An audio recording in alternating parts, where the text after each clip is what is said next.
This is Papa Smurf. You're listening to Our Lifestyle, the podcast, with ODB and the Mayor.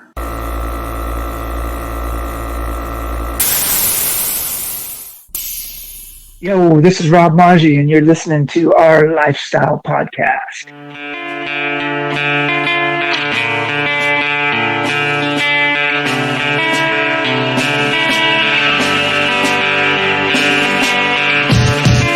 Yo, it's Our Lifestyle Podcast, episode 332, coming at you from the Custom Car Show Productions compound. We're looking forward to their next event, Scraping the Coast. You guys know every June, this year it falls on June 23rd, 24th, 25th. Visit scrapinthecoast.com for more information. That's SCRAPIN, thecoast.com. Just know the last day to pre-register for this event, 21st annual event that is June 12th. So you got a little over a week left. Get out to scrapinthecoast.com. You can hit up Lauren for more information. We hope to see you guys out there in Biloxi. Recently voted into the Mini Truck Hall of Fame. Rest in peace, Greg Miller, our friend, and one of the minds behind the famous Scraping the Coast. So on this episode, we got no Miggity Mike the Mayor. He's out gallivanting. This guy cannot be stopped. You guys heard recently, took the Vegas trip, had to book new flights, had to go to different airports, made it out to Vegas, partied so hard at the ranch out there, got sick, then he got back in the game, came back home. That did not last long because he was gallivanting up Tomato Steel. Then the next week, and I swear, Miggity Mike was up in New York somewhere, gallivanting around. It's totally insane. The guy can't be stopped. So I tried calling him. He's ducking me to voicemail again. So I tried to record with him. And basically, it's another no call, no show for Miggity Mike the Mayor. But on this episode, I'm going to try to keep the intro shorter. You guys will see I'll go through it pretty consistent. The reason for that is we've got a jam-packed episode. On this episode, we're going to talk about Ballistic. So it's kind of like an ODB's Corner / what I'm kind of referring to as behind the build. And I've kind of used both of those terms for some of our YouTube content, but I really felt the behind the build is important for this episode because we have Frederick, we have Eric Foelber, and a cast of characters that helped to build to Ballistic over the past couple of years. So even if, maybe you don't know the truck and whatnot, I'd ask, stick with us all the way through because there's a lot of laughs. There's a lot of good ribs in this episode, and it's a fun one. You'll learn some history about the famous Ballistic truck and the tribute, kind of maybe why Randy decided to do it in terms of the build. The overview of this episode is brought to you by Hammered Weekend Wear. Make sure you visit HAMMERD weekendwear.com. Hit them up. They've got the new merch, which features the Hammered Hired Gun t-shirt, and they have the Sleight of Hand, which is the Chevy Colorado. Hammered Weekend Wear continues to come out with just a good mix of vehicles, whether it be a full-size, an old-school C10, a mini truck. Even some of their recent merchandise featured a Honda Accord with graphics. So these guys, again, are always coming up with new ideas. HAMMERD weekendwear.com. Hit them up and show them some love.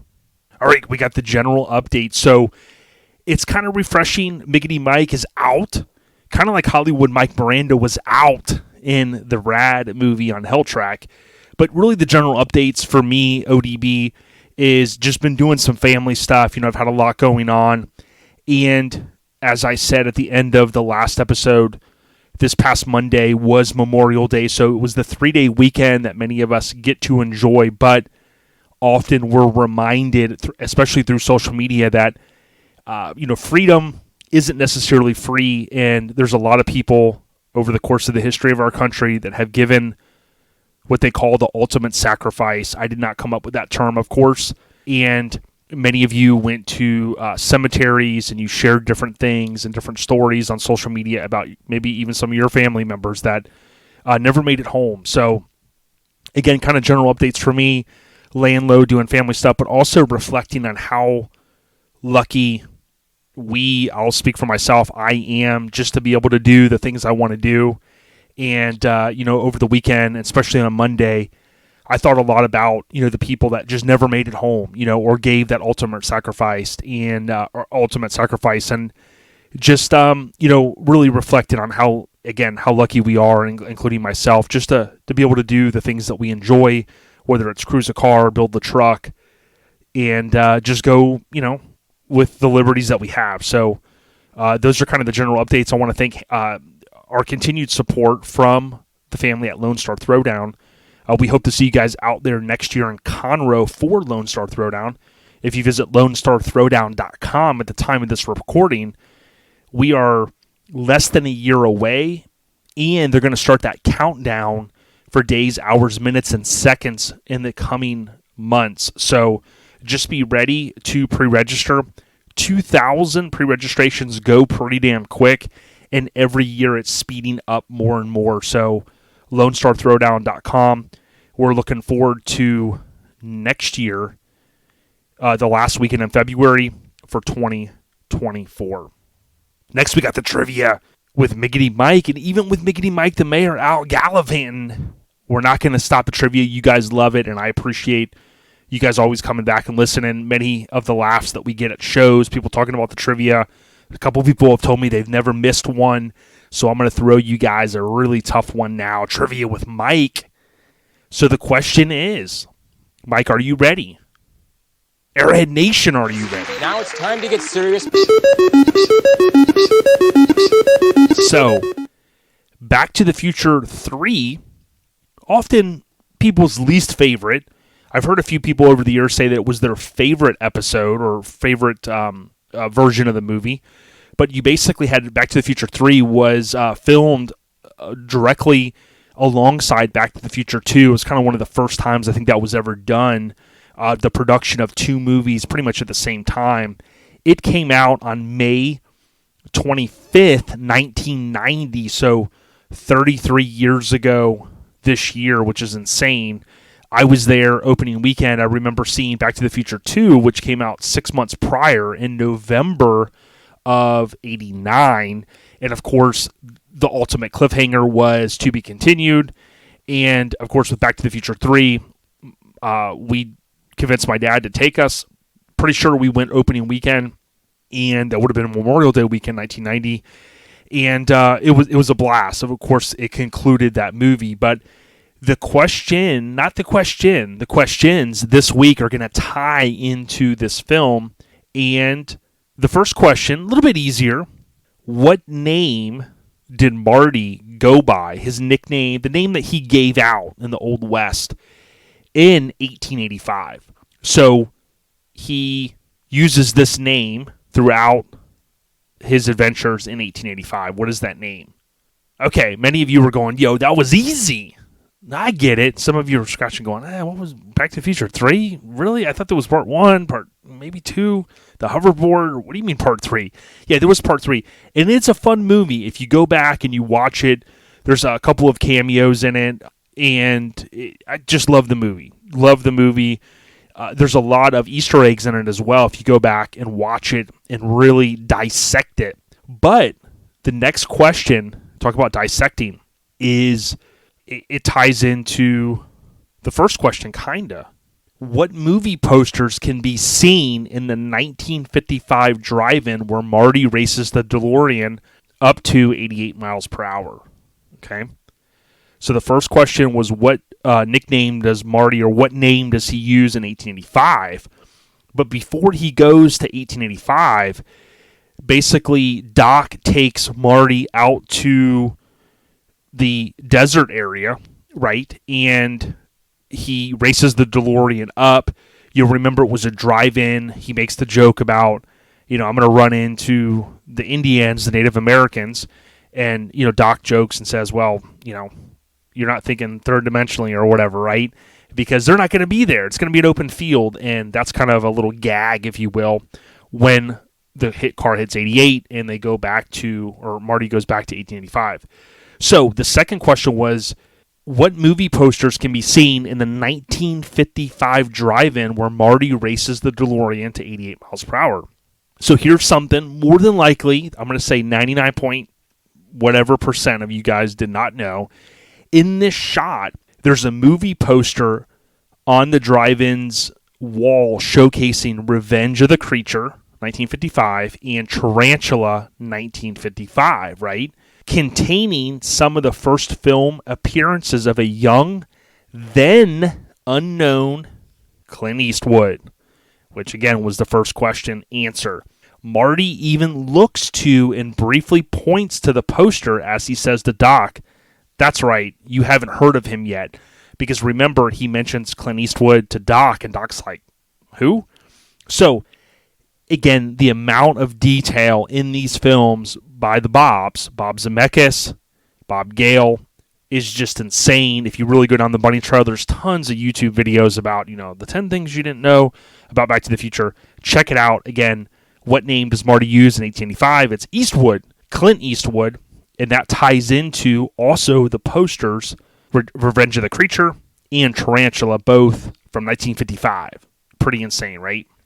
Trivia with Miggity Mike is brought to you by The Spark Show. The Spark Show is celebrating their 10th anniversary this year. It's thesparkshow.com.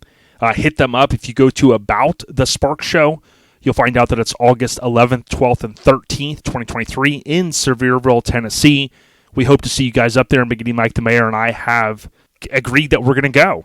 So as of right now, it looks like we're going to also set up our booth, and we're going to be hanging out with everyone. I've been there before. Mike has as well. It's an amazing venue. Hit up the Sparks with an S show.com. We'll see you guys up there. Next, we got Hut 1, Hut 2, Hut 3, Hut, Old Dirty Ballard, live and uncut. This one's short and sweet, built versus bought. Okay, so here's what I'm going to say. Follow me on Substack. Substack is an app. A lot of journalists are starting to kind of use it. I've always wanted to do kind of a newsletter. I don't want to say a vlog. It's not a vlog. What is it, a blog? I don't know. I don't like those terms, but on Substack, you can follow me, ODB's Life, and it's free, and you'll get notifications when you download the app when I post new things. So the reason why I say that is I recently wrote something kind of short. What I do is I try to keep it short and sweet, and I wrote something about Mini Truckin Magazine, some of the key milestones of the publication. So hit me up, ODB's with an S, ODB's Life on Substack. Again, it's free. If you want to contribute, I think you can, but for the most part, you can subscribe for free. And it's just another way for me. What I'm going to do is kind of break down things I like, including Mini Truckin Magazine and other publications, in a way that isn't as easy or conducive, I guess, through like an audio show or even through YouTube. I'll keep them short and sweet for the most part, not too long. I follow some other folks on Substack, and I just love what they're doing. And more to come there on that topic that I just mentioned. And just download Substack. It's a free app, and search ODB's Life. I think you could probably search Mini Truckin on there since I hashtagged that a couple times, and you'll find me as well. So let's do it. Hut 1, Hut 2, Hut 3, Hut, Old Dirty Ballard, live and uncut, brought to you by Joey at Get Decked. If you want to put a photo or artwork that you have on a skate deck, hit up Joey Dilworth at GetDecked_VA on Instagram, or simply Joey Dilworth on Facebook. He does have a website as well. He sells merchandise, but primarily right now what he's known for is all of these top shows in the country are utilizing Joey Dilworth to do their skateboard decks. So a lot of us are using Graphic Disorder for our amazing artwork, and you can kind of capitalize on top of the merchandise that you're selling, right, that people love.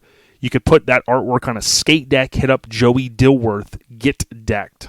Next, I got the scene updates, and last weekend, we had a blast. 2 weekends ago, we had a blast that made a steel show. Miggity Mike the mayor was up there. He was gallivanting.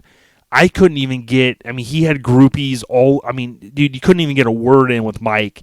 He had people kind of reaching and grabbing and just, Mike, I need you, man. Hey, man, we're going to cut these deals. Dude, the guy's cutting so many side deals, I can't even keep up. But we had a blast up there. Tip of the cap to Tank, Rigo, and Jeremy, as well as the people that helped them. The event has grown by leaps and bounds. I think they've done a great job. It was a packed house. It was very hot, as we would expect in May for Florida. If you're in the surrounding areas, Dover, Florida, it's always in May, kind of the mid-May, and we're looking forward to seeing you guys hopefully out there next year. Now, in addition to that, you also had a bunch of events going on. So you had Made of Steel here in Dover. You had Relaxin' in the Park up in the Missouri area. So, Jason Barbaglia and the RA fam up there, they do a fantastic job putting on their event. But Relaxin' in the Park went down. You can find photos on Facebook and Instagram. You also had Spring Slam, which we talked a little bit about. That event with James from #MiniMovement really doing the damn thing. And I want to bring more awareness to that event next year. James has always been a big supporter. James, thank you so much. You share stuff from us. I think you do a great job just sharing and trying to promote the scene in general. So we're super stoked. We're super happy that you guys continue that event. I know your son, I'm sure, is helping. You got some cool mini trucks, and certainly that's good stuff. So, keep doing what you're doing. James, follow him, #MiniMovement. Now, you also had Street Trucks. They did an event in the greater Ocala area, I think. And this one, I don't know that it was, I didn't hear a lot about it, but although as you guys know, I've kind of taken a little break from social media. I'm still posting stuff, but I haven't been as glued to my phone, so maybe I just missed it. But certainly there were some guys around this area. I know NC went out there. Kirk from No Regrets here in the Tampa Bay area. Some different people. I saw a few photos from it, but I want to give a shout out to Randy Frederick, who was going to be on this episode. He won Best of Show, and I know David DeCorver, I think, got second place with Sweet Ellie, their the redo of this amazing dually that we saw, of course, at Mini Nats. So big ups to those guys. I think NC won. My understanding, they won club participation. They went hard in the paint, and big ups to those guys. But some good stuff obviously going down, and it's cool that that show-off series has continued to flourish, so to speak. Now, speaking of that, Randy Frederick, he also had posted, he told me on the phone that he was interviewed. So after or during the event, the news was there, and they did a quick interview. Randy was on with his white shirt. He was on camera, and I think he gets a negative camera cameo in there towards the end, which is kind of cool. So check it out on Facebook is where he posted that. Pretty cool stuff there. Next, I know that the names had went out for the Mini Truck Hall of Fame, and Charles Armstrong had posted, well, friends and family, I'm honored to be inducted into the Mini Truck Hall of Fame for the second time, this time for my truck, Time Machine. Of course, he was voted in prior as a painter, and I'm on the committee. I'm honored to be on it, and it was an honor to vote for Charles Armstrong, his truck, Time Machine, which is arguably one of the baddest trucks ever built, still around, and pretty awesome stuff. Recently, I didn't talk about, and you talk about another show in May, you had Rollin' in the Red Rocks. I know a lot of people went to that. Brooke, Bailey, Hoover, they went on, and Lauren, they went on an epic road trip. I think it was both of them. And I have a screenshot here that she had posted. This is a trip I planned, 6 national parks, ending up at Rollin' in the Red Rocks. Pretty cool. I've always wanted to do a trip like that. And it's great to see people, especially someone like Brooke, who we all look up to. I know I do, just doing the damn thing. Johnny Garage Johnson posted something. Damn, I hate to hear of your passing. We just spoke last week. I hope my package got to you in time, buddy. Chris Walker was an amazing guy and fellow mini trucker. He was a designer for Hot Wheels and had so much talent. Johnny Garage Johnson had posted this in the Hardcore S10 Facebook group. Hardcore, one word, and then S10. And although I did not know Chris Walker, I saw a lot of people posting about it. Rest in peace to him. I don't really know any other details, but prayers to your family and friends, as our friend Johnny Garage Johnson from Hardcore Garage said. Big ups, and rest in peace. Sean Stogers had posted back on May 21st, congratulations, Jason Dandler, on your feature pick award at Good Guys 17th BASF Nashville Nationals. Could not be more proud of my guys at Aspire Autosports for another big award. So pretty cool stuff. Of course, Aspire, A-S-P-I-R-E, Aspire, they are great people. And Sean, S-H-A-U-N, Stogers, many of you know him, great dude. And, of course, had their hand in building that amazing car for Dandler. Good times, and it's pretty cool to see. And I think, I may not have saved it, but I think Dandler had posted, because he had won that, maybe he gets a feature, I think, in Good Guys magazine. So pretty cool. It was the Good Guys feature pick, which, again, I believe means that he gets featured, which is awesome. The only other update I wanted to mention was I didn't give credit to Bobby Arkwright. I know recently he came back out with a truck called Batitude, and congratulations, dude. Love the truck, and I always thought it was awesome to see. This guy just never stops, and you can follow 71 Arkwright with a W, 71 Arkwright on Instagram. Bobby doesn't hashtag a lot of stuff. He just boom, he's right there, man. Batitude, this amazing S10 Sonoma. It's got it all. This guy is just a hardcore mini trucker. Love seeing him at shows, and the guy just doesn't stop. Tip of the cap to you, brother. Those are the scene updates for this week, brought to you by Garage Gear Clothing.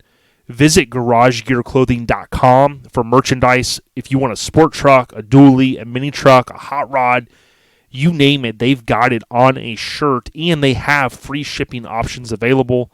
GarageGearClothing.com. Let them know that we sent you. Don't forget, they're at different shows throughout the country, good people. All right, show updates. Definitely have a lot to share here. Again, kind of moving swiftly through this episode. The show updates, basically for June, some of you are going to hear this. I've recently mentioned it. But what I want you to know is this weekend, there is a show that's called Flat, which is P-H-L-A-T, Flat Out on the Farm 10. And that's at Maize, M-A-I-Z-E, Valley Winery Craft Brewery. And if you want more information, it's on Instagram, D-R-O-P-T out. That'll pop up the Dropped Out Instagram. This show, Flat Out on the Farm 10, that's part of that Dropped Out family, if you will, and that is in M-A-I-Z-E, Maize Valley, and they're good people. That's up in Ohio. So hit them up if you're in the greater area. Go check it out. They're good people. Now, from there, the next weekend, you're going to have Kickin' It Old School. So Jizef from Mini Garage had said, yo, ODBZ, don't forget Barton Park in Boring, Oregon. Okay, Boring, B-O-R-I-N-G, I think it is. Boring, Oregon is Kickin' It Old School, and they're on Facebook. It's just Kickin' It with an I-N, Kickin' It Old School 2023. There's more information out there. It's an all-day event. It's June 10th. Make sure you get out there. Of course, Scraping the Coast is going to be in 2 weeks after that, the 23rd, 24th, 25th. Biggity Mike, the mayor, and I will be out there. It's going to be insane. We'll be, of course, inside soaking up that amazing Freon poisoning, as Papa Smurf would have called it. Now, after that week, you're going to basically roll into what I'm calling like 4th of July, the pre-4th of July week, because, yes, I know 4th of July is on Tuesday this year, July 4th, but that 26th, 27th, 28th, 29th, 30th, that week, I'm going to have a little bit of time off, which is going to be great. I'm going to do some family stuff. But on June 30th, Dial of the Destiny. Okay, I'm going to sneak in a movie here, the new Indiana Jones movie. I've been following this one for many years, even way before the production even started. There was always talks it was going to happen. I never thought it would. I know the critics, it debuted at the Cannes Festival, and some of the critics are like, I don't care. I'm hoping the moviegoers will go out and see this movie. I just want to see it. I'm stoked. It's going to be, I think, 2.5 hours, which is kind of following what some of these other franchises have done with these longer movies. I'd rather that, to be honest with you, because I'm an Indiana Jones fan. Love Steven Spielberg. He's not directing it. Him and George Lucas, I think, were loosely involved in it. And I'm looking to see what James Mangold does with this film. I know some people are already saying, hey, this and that. I don't care. What I've seen, I love, and I can't wait to see the film.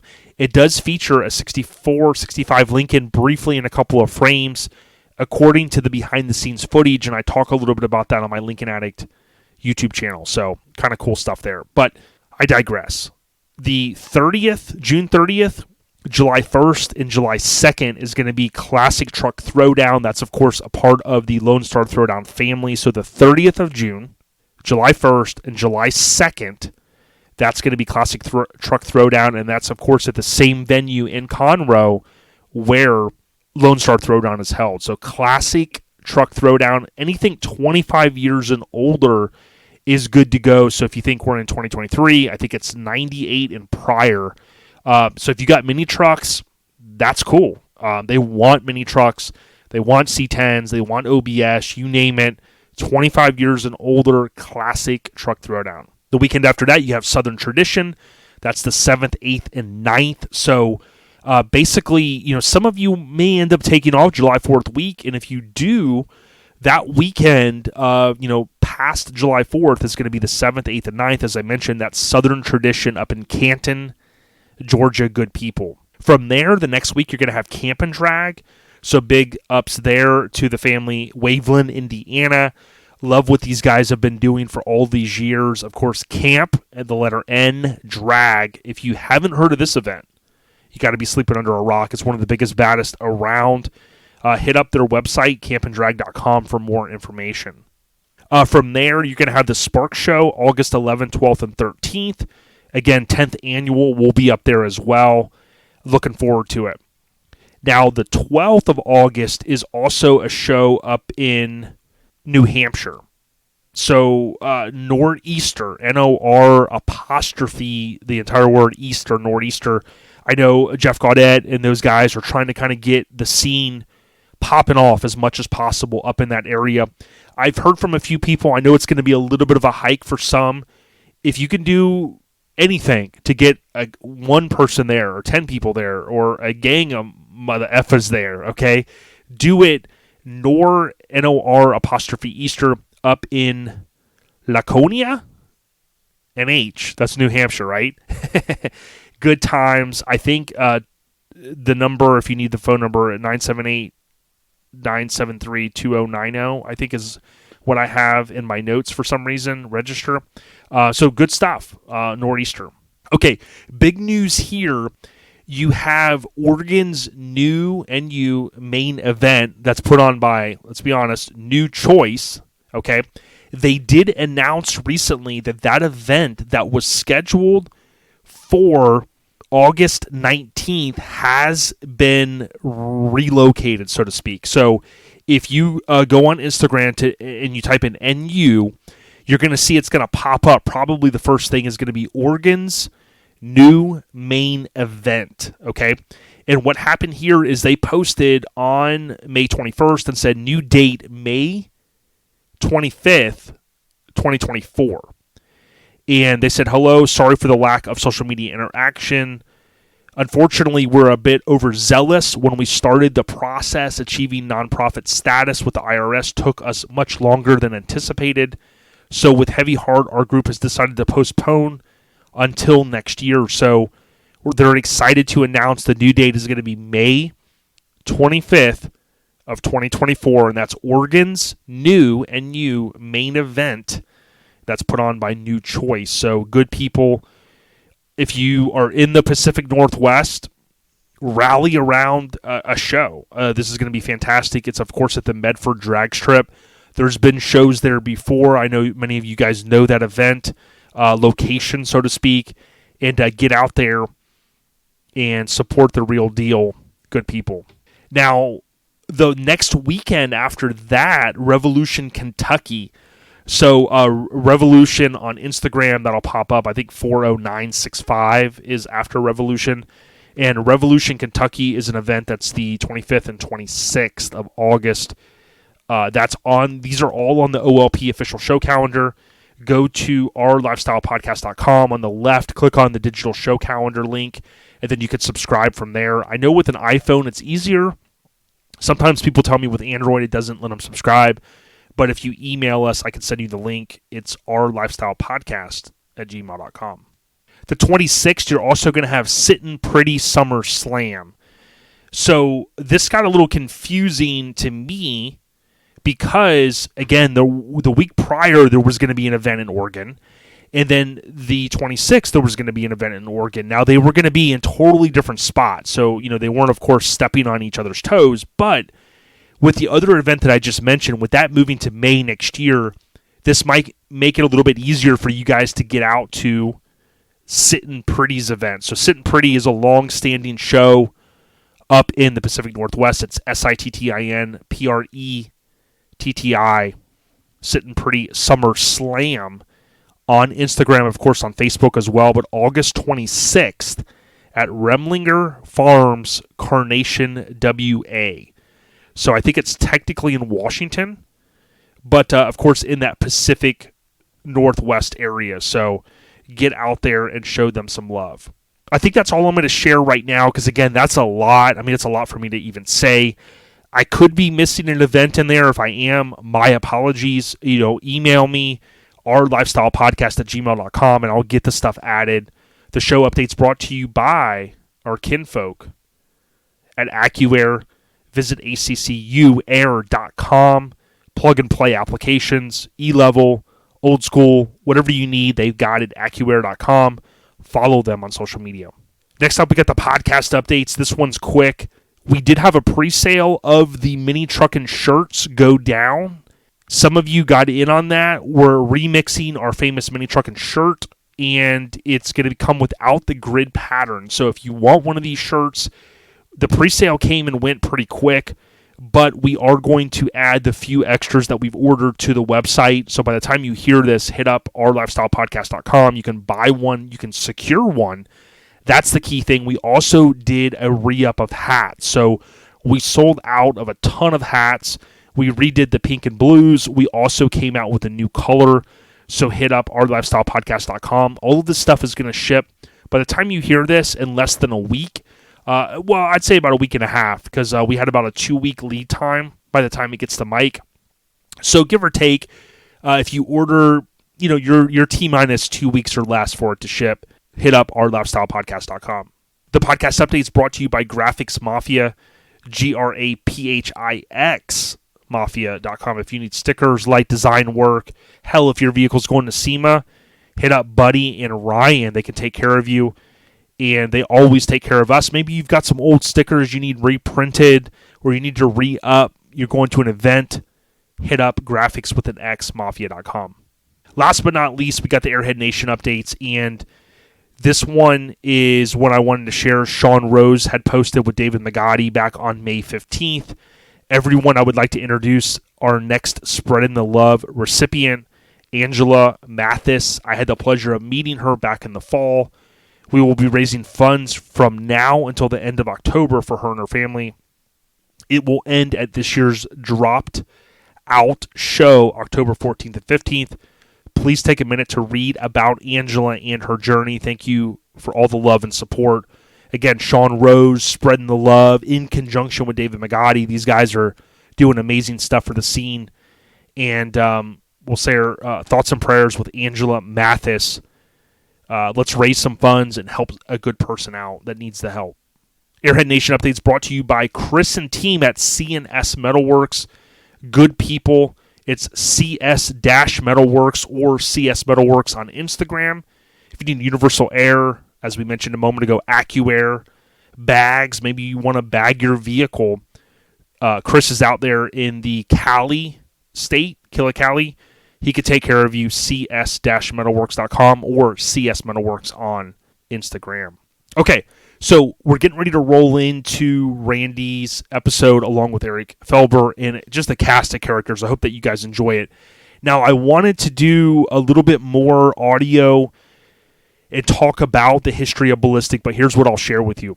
We had Pat Nickel back on, I think it was episode 36. So we're talking 300, this is insane, 300 episodes ago.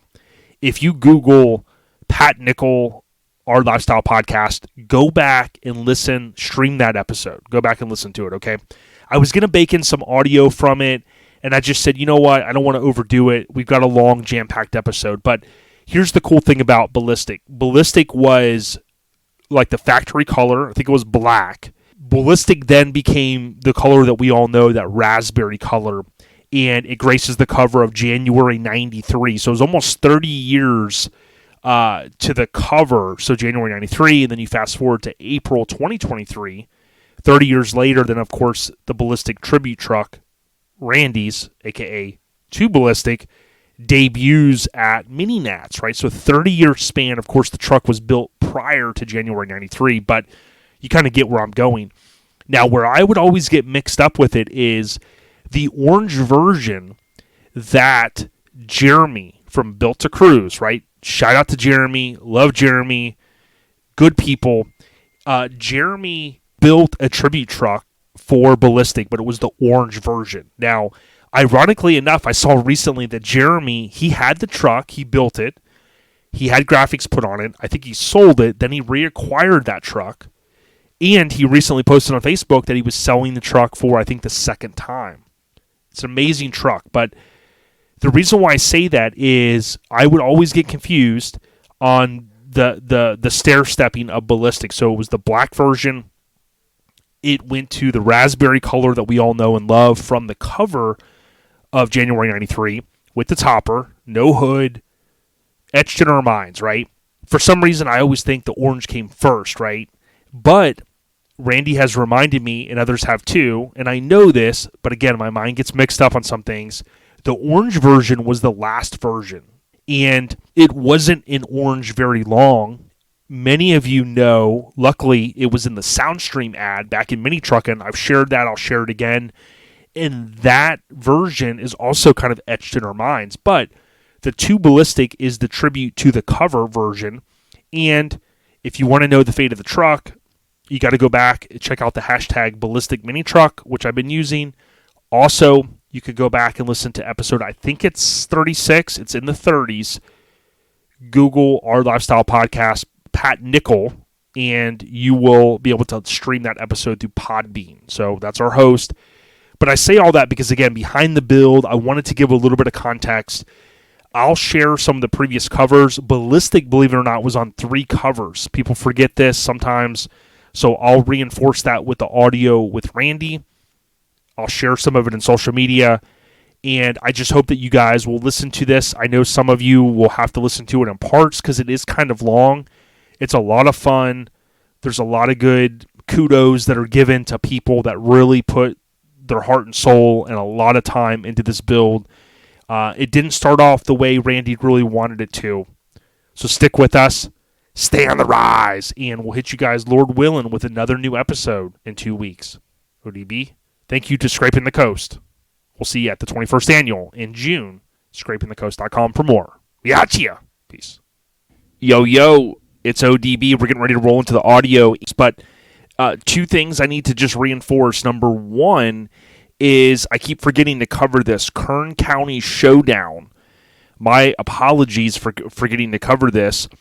There's a lot of information we cover on these podcasts, and I try to do the best I can to cover it all. But Kern County Showdown is going down at the Kern County Fairgrounds June 23rd, 24th, and 25th. You can go on Instagram, Kern County Showdown, for more information. And Corey and team are putting this event on. Now, if you recall, in the past, they had a couple of events, and I think last year one of their events was canceled or postponed. But basically, you've got it where it looks like it's dovetailed into this Kern County Showdown. Again, that's at the Kern County Fairgrounds, June 24th, 25th, 23rd, 24th, 25th of 2023. Out there in Bakersfield, California. So check that out. Instagram, Facebook for more information. Also, I want to give a huge shout out to Sunset Phoenix, Arizona. These guys and girls are putting together the 3rd Saturday every month. They are doing like a cruise in. It's the third Saturday cruise night, $10 per vehicle, trophies, top 10, club participation, best of, and more. Raffles, DJ, food, all of that stuff. Go out on Facebook and search Sunset Phoenix AZ, and you'll see more information. It's going down there in Phoenix at Grand Avenue Pizza Company, 1031 Grand Avenue in Phoenix, Arizona. So a good event for different clubs to get out there and support and do the damn thing. So I love hearing that they're going to be doing that kind of stuff going forward. So here you go. Let's do the damn thing.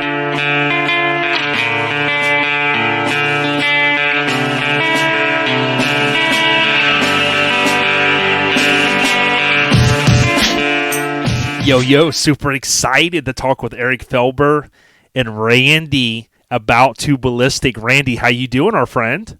Good, sir. How are you? Good. You're fresh off Made of Steel. I want to talk about it. And Eric Foelber holding it down up in Maryland. Ballistic D's nut. Dude. Oh. Dude, Eric, man. This episode, Mike and I talked a little bit. We're talking all about Ballistic, but now we're going to transition to Ballistic. Eric, before we get to you, I got to ask the man of the hour, Randy Frederick. Randy, talk to us, bring us back to why did you decide to do Ballistic? What's the story behind it? It all started with Tim Gilbert and Todd Gilbert, both Canberra, Florida. We had always talked about it'd be cool to update that truck or do an update, because nobody's really done it, except the gentleman with the orange one, right? Jeremy. And it just snowballed from there. Yeah, snowballed from there. I've been collecting parts for 10 plus years, trying to get this thing together, and it just it was a long journey for sure. And think of how many stars that had to align, because we could argue all day about the greatest mini truck of all time. Many of us said the big game changer was Ballistic, right? Because it's the first body drop truck on the cover, January 93. You fast forward 30 years plus a couple months, and then, Randy, you guys debut it at Mini Nats. How excited were you? Because we haven't talked really on the recording yet since the debut, and you just had to have been head over heels, excited, man. Oh, absolutely. We got into town Tuesday, and my buddy Eric and those guys got down to Tuesday too, and they were busting my chops the whole week. Your truck's only 2 miles from you, and you can't even see it. How do you feel? And it was incredible, man. I wouldn't change it. The way they debuted it or took it out of the trailer on Thursday night and debuted it in the show Friday morning, I wouldn't have changed a thing, man. Those guys did an awesome job for sure. Yeah, we're going to talk with Eric now. Tip of the cap, though, to Jay Bell and team at Mini Nats. He was able to help us orchestrate some of this. But Eric, if you go back in time, right, Back to the Future, you probably remember some vague details about. Do you think it was a phone call where Randy said, "Hey, man, can you help a brother out?" Or any recollection of how you guys, let's just be honest, got roped in on the deal? Well, Randy's a talker.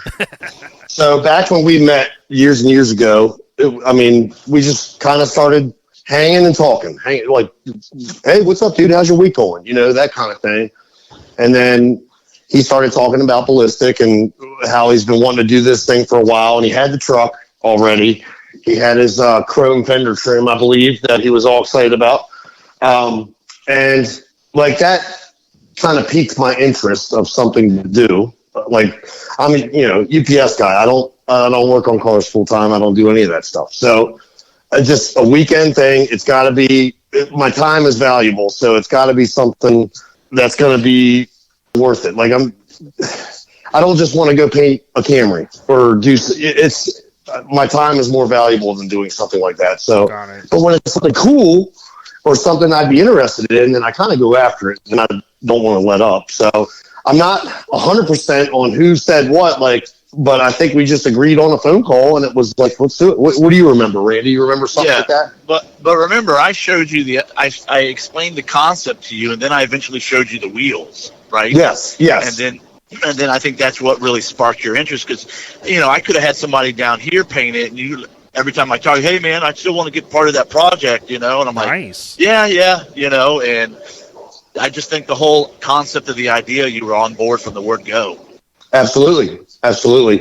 It was, and then like things built and what we were going to do. Then we had Matt Reynolds get involved with interior, and the truck was actually not supposed to be finished here. It wasn't started here, and it was not supposed to be finished here, but things changed on that a little bit. The start of it was worse than us starting on it completely over, but had the right guys involved, and it went from there. And then we decided to keep it and finish it the rest of the way. So yeah, and I want to preface it like this too, Randy. How important do you think it is for not going back in the past, but if you were to give somebody advice that was looking to start a project and they had a vanilla truck, right, a virgin truck, whatever you want to call it, how important would you say it is to talk to current and past customers of said establishment, before you go and throw the keys to them? 100%. 100%. Do your research. Talk to who's ever had work there done, and if they like it or they didn't like it. Yep. That was, my mistake, but in the end result, he did me a favor, to be honest with you, because the truck wouldn't have turned out the way it did if it didn't go to those guys up north. Yeah, 1,000%. No blame pointed. But it just, some of the stuff, we had plenty of garage jokes because it was over and over and over of things that were just, what? Like, I don't want anybody going out of business. I don't want anybody to lose, but learn from it. Or stop what you're doing. I'm no master fabricator, nothing like that, but I think the big group of us up here can look at something and say, well, that's not going to work, or that's not safe, or that's, it came up here ready for paint. Yeah. Okay. Yeah. Well, and here's the thing: we've all learned this. If you've heard a motivational speaker or a friend, or you've read something, we've all heard kind of like, hey, everybody's going to fall a little bit in life, right? Or maybe you lose a job, or you run through some challenges, right? But it's the resilience of how you respond, in my opinion, and what we've always heard from motivational people. It's how do you respond, when something's brought up, and that's the challenge. Not to go down that rabbit hole, but I often look at some people that I'm no longer friends with, different shops and things like that. And you kind of go, well, listen, when you have one customer, you have 5 or you have 6, or the list grows and you have more and more people, and it's never your fault, you've never made a mistake and things like that. I just look at how people respond, and sometimes they don't learn from those, and that's when you just got to move on. Right. Absolutely. Yeah, and none of us do. And any of these guys' parts that are coming on, like, none of them do it full time. Everybody's got their own thing, and then it's just garage time and fun. And, but each one of them helped out tremendously and did their part. And then we all work together on stuff. Like, interior guys are helping painters, and mechanics are helping interior guys. And it was a blast, man. I don't know. I wouldn't say I miss it, but it's different not having it here. Yeah. So, yeah, it's just one of those deals. But yeah, and Randy, here's something that I kind of established earlier that kind of ties into, Eric talking about, hey, you had this excitement in building it. A lot of people forget the original Ballistic was on 3 covers. So you have January '93 Mini Truckin'. Also hits the 10th anniversary issue, which was like September '98, and as you know, it was on the Hot Pictorial issue, which was kind of like a sister pub like these magazines would do back in the day, and that was a mix of vehicles and features. So you have this truck that like is this amazing iconic status. Did you feel like you wanted to do it justice in a certain way, kind of doing this tribute truck?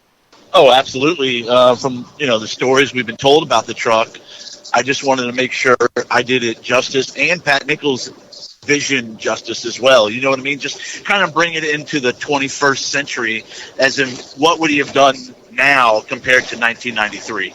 Well, you did that, Randy. That was all you, and man, it was intense. It was intense. Yeah, vision versus execution, right? So he's got the vision, and then you guys, Eric and team, the execution comes in, and it's just unbelievable. Now, Eric, before we bring in some of the cast of characters, which I'll say, do you have when you think about this project, I kind of think of you as the project manager of it to a certain extent, right? Because I come up to your neck of the woods, you kind of had maybe the primary responsibility, maybe the key holders, how we could say it. Is that kind of the role? Do I understand that correctly? Yeah. I mean, Come on now. Absolutely, you're the project manager, dude. Come on. Well, it's about making phone calls for the right person that has the right job. And a lot of us talked about this before the truck was even agreed to come up here. And like the whole way, I mean, everybody stepped in and did their part. And, if somebody couldn't do it, then we figure it out or we do it our way or whatever it is, So, yeah, I mean, some of the guys never met each other. Randy didn't know some of them. Like some of the guys never even met each other until this truck came. And then now everybody's friends. So, I mean, that's the biggest part about it. Like the truck's the reason, yes, but I love parties and I love bringing people together and meeting people and doing like, if they fit, they fit. Like it's all about having a good time. Like we go to the shows, like, yeah, we can bust Randy's balls a little bit, hide trucks and shows out of trailers and whatever else. But that's the fun of it. Like, the truck, yeah, it's cool. The trucks are all cool. But, like, we go – I went to a concert last weekend with John, Heather, Dave Weekly, and Lindsay, and Matt and Amanda, like, in Lexington, Kentucky, just to go. Like, it was nothing truck-related, but we're all friends. This is extended family, if you call it. Like, this is what we do, Absolutely. And you know what? Jay is like Nick, the metal guy, right? He's my metal guy. Or Matt, the interior guy. He's my interior guy. Those guys were those guys, but now I'm happy to call them great friends. Excellent. It started out as you're my interior guy, but now he's a great friend that I can call if I need something, or if he needs something down my way, I can help him out. I mean, that's what it's about. Well, and Randy, it wouldn't even be that way if it wasn't for you, how you are. So, yeah, you're one of them too. Like you will do anything for anybody. As soon as somebody realizes that, one of this crew, they'll help do whatever they can to help you out. Yeah, so, and you do it too. And that's what makes it fun. Like, it's not about money. It's not about any of it at the end of the day. It's, doing the job. We got to stress, Jason, that like Eric said, these guys did this on weeknights, weekends. This isn't their normal 9-to-5 job, right? This is just a hobby. And look Christmas. at the product that right. Eric had to work on Christmas Day. I mean, look at the product these guys put out. It says second to none, these guys, man. I'm telling you. Eric, I did check your time card and I did see overtime for that day, thankfully. For that one day. Yeah, if I didn't have enough at UPS, I went in on Christmas. Right. I was a UPS guy. I know you did. You remember that when Biggie was like, "Don't be mad, UPS is hiring." Yeah. You know what I'm saying? But absolutely. Before we start calling some of these guys, though, Randy, I got one more question for you. When you think about this truck debuts, give or take a month ago, it's at another show. Thanks for bringing it to Made of Steel. But you've seen more because I haven't been able to be online as much. But like you've seen these comments, you've seen the guys shaking your hand at shows. Like explain to us just how big, I want to say the impact, but like this truck debuts and you've seen it all. You've seen all the feedback. Like how cool has it been just seeing the response? Oh, absolutely mind-boggling, to be honest with you. I mean, meeting new people at Made of Steel and sitting there talking for 25 minutes and they're like, "Oh, this is my favorite truck. Thank you for bringing it out." I'm like, man, I'm just glad I have something to bring out to represent the club and my friends. It has been a whirlwind, to be honest with you. Yeah, and let's be honest, Tim was there. He had this cool necklace on. He was kind of making sure everything was in spec, right? You know what I mean? Because that's what Tim does. Absolutely. Big ups to Tim. But no, it's so cool, and that's the thing that it's like, we've often said you can't put a dollar amount on nostalgia. And when you think about all of us, kind of old guys now, 30 years ago, that truck's etched in our minds. But Eric, before we start bringing some of the other guys on, did you want to make any other comments so far on where we're at with Ballistic? No. I think. So we got a little surprise for the listeners. Yeah, we got a little surprise for the listeners. We're going to try to call some of them now. None of these guys know we're going to be calling them. So, like, some of these guys might be, like, getting in the shower and stuff, and we may have to say, hey, call, blow a timeout here. You know what I'm saying? Yep, we'll see. I'm going to start and call Steven. I'm going to start and call Steven Hansen. He was one of the original. You want me to call Matt? I'll call Matt. No, not yet. We're going to do one at a time, right? Okay. Yeah, I think we can. Right. We'll bring one in. And as he calls Steve Hansen, I'll tell everyone it's NCGRN card, green card. That's how I always remember. Now, Steven doesn't post a lot on Instagram, but you guys know he has the crew cab Nissan hardbody. And if you haven't had a chance, as a little promo for Pickle Fab on YouTube. Pickle Fab, yep. Pickle Fab. Check out his video. Just search Pickle Fab Ballistic. And you're going to see the video, and you'll see Steve Hansen's green crew cab Nissan hardbody rolling way before Randy even saw it. They put a couple miles on it, put some fuel in it. That's all in the Pickle Fab video. Check it out, everyone. That was before our trucks got hit by tents. All right. Thanks for bringing that up, guy. Right. Well, sorry, but there's work to be done here, and it sucks, but we're going to get it done. Yeah, I heard he's doing full graphics now. Dude's getting all redone, man. Yeah. We're going to just cut the roof off so we don't have to fix anything. He's Topless Tuesday. Roadster. Graphics under the cab. He's talking about billet frames. I go, Randy, come on, man. You know what I'm saying? Yeah, and Randy, NC Green Card was also... it was on the cover of All Time Low magazine, and I remember he brought it down to Tampa one time, and it was pretty cool to see.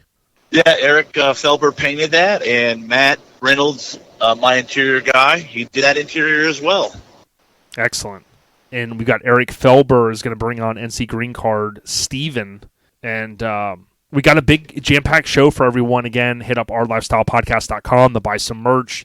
Stick with us. We might have more people on one call than we've ever had. You know, Randy, we're all about breaking records here on OLP. Oh, absolutely. If you ain't down with OLP, you ain't with me. There you go. You don't know me. There you go. It's Steven's on. Yeah, man. Steven Hansen, hey, thank you for joining us. I know Eric wanted to introduce you. Eric, what do you got to say, man? Steven's a good friend of mine. He has been for a very long time, since we were very small. Our families were friends together, and we've been at it ever since. So, yeah, Steven had a big job, and when the truck first got there, it was actually at his house where we did a lot of the work on it, most of the work, and frame. Like that's where we found all the woes and wows of the previous establishment that had it. And we did most of the cleanup work there on that, and along with some body work and taking apart the frame, putting the frame back together, doing all that stuff. So cool. Yep. And Steven had a big part in it.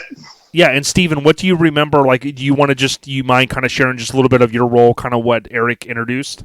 Yeah, I mean, like when I had the bridge facility, and I have the garage and stuff, and we actually built the Nissan in there. So Eric asked me, I guess it was the winter, or maybe even, I guess it was the winter of the year before, 2 years before, and he said, "Hey, Randy's got this idea. What do you think?" And I was like, "Well, let's go ahead and do it." And then, yeah, I was just, helping with whatever I can. I'm a mechanic for my day job and stuff. So, yeah. That's pretty cool. Now, Steven, isn't there some rule? I've heard this in the past. Possession is 9/10 the law. I mean, you might need to get a lawyer on the phone. You know what I'm saying? I think it was possessed by me longer than Randy's had it. I don't think he wanted it then. I don't think he wanted that possession. Right. It's cool. And Steven, when you think about, how awesome your truck, I kind of introduced earlier, the green truck, seeing it in the Pickle Fab video, like rolling next to, I always say the color wrong. I think it's raspberry technically. I always say it wrong. I should know the ballistic color. Well, that's what we'll call it. But did you ever think in a million years, you're probably a little younger than we are, I think, but, ballistic is etched in so many of our minds that you would be rolling next to this iconic truck that's a tribute truck? I 100% never. Nuts, right? I mean, it's unreal, especially, I mean, again, yeah, I'm a little younger than you guys. I'm about 37 now. So, yeah, I grew up 37 inches tall? That too. Never mind. Go ahead, sorry. But yeah, so, I grew up and I was around the body shop and all that kind of stuff and whatnot, and some guys there, Chad, who's going to join us later, I believe, sure, from what I've heard. He again, just like Eric, our families have been together forever, and basically like a brother to me and whatnot. And when he brought his peach truck out, and stuff. It was painted at my grandparents' shop, body shop and stuff, and I was hooked ever since. Amazing. And I mean, hell, that was right after Ballistic came out and whatnot. I remember seeing pictures of it and stuff from these guys. Very cool. Well, Eric, do we want to bring on? It's cool to hear from Steve and kind of know some of his role. Do we want to bring on the next victim? Is that what we're calling him this episode? Yeah. Randy, why don't you call Matt? And this is, and just for the record, this is Matt. Matt Reynolds. Matt Reynolds. Charm City Upholstery. He's done a lot of stuff. He did Steven's truck. He's fixed some stuff on a lot of stuff. He's done a ton of mini trucks, a ton, and he works a day job, but not interior work. So he actually works at a male nude bar, and he's got the day shift. But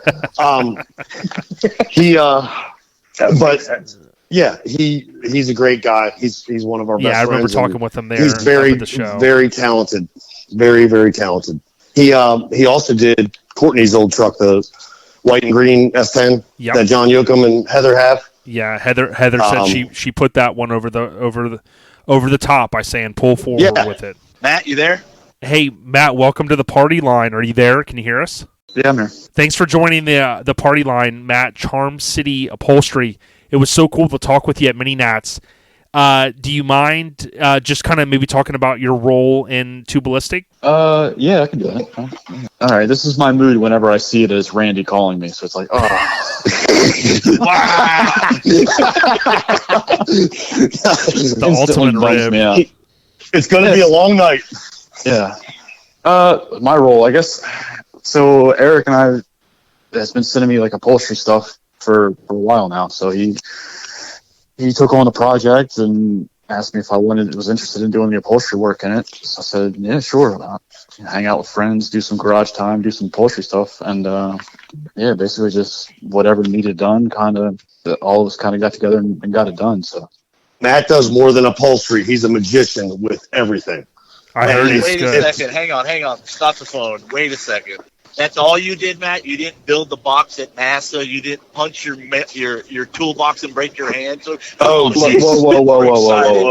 First off, I can't confirm nor deny what government projects went into that truck, all right?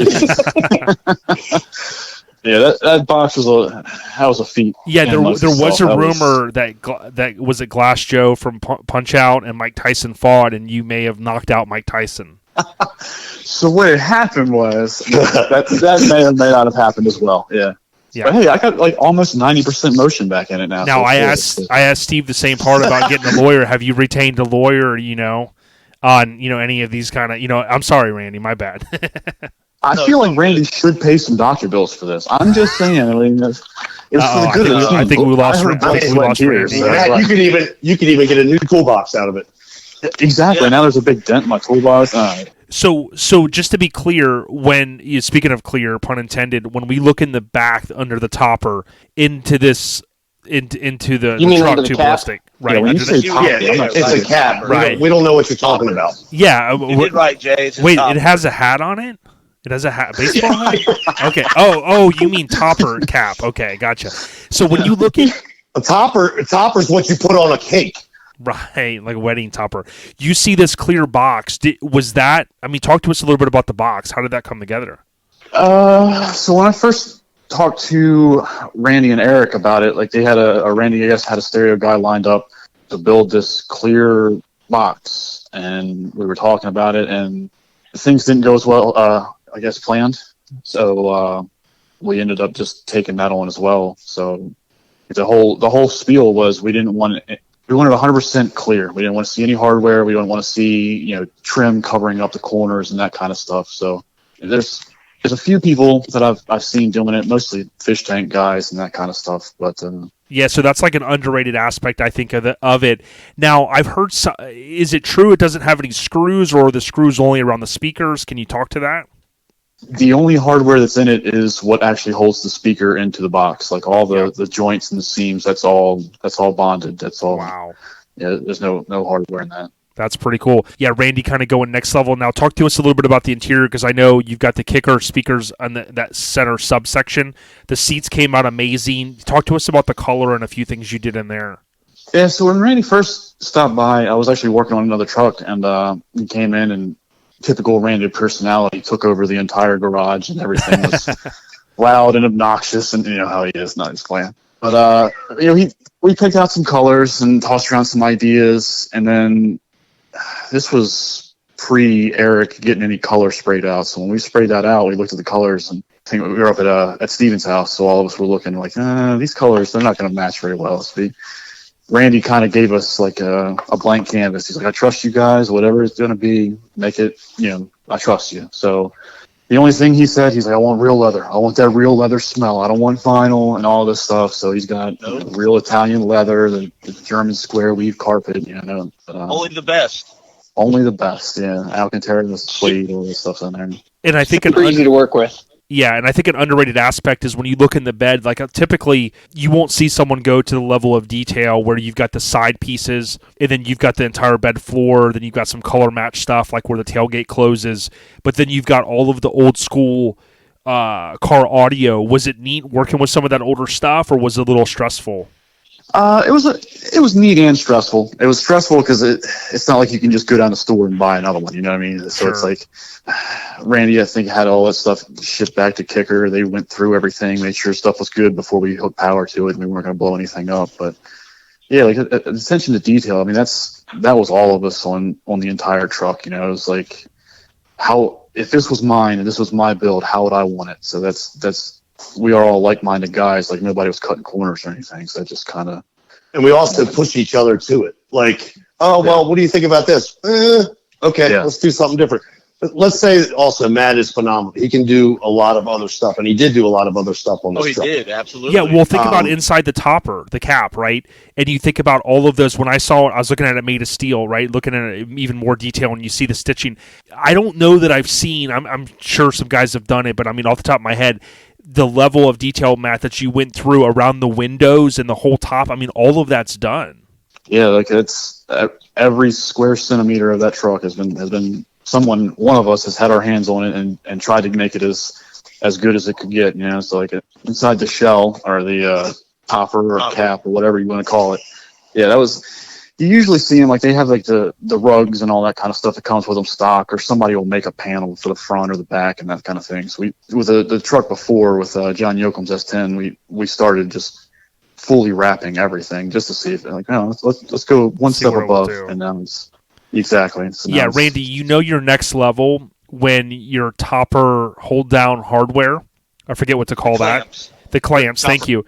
When those are color matched, you're toppling shit. You know what I'm saying? Mike Murray's got no chance of winning a trophy. Let's just be honest. And that was like an hour discussion on that thing. It was like, do we paint these or should we sand them and polish everything? And that was like the last thing done. Like one of the last things done.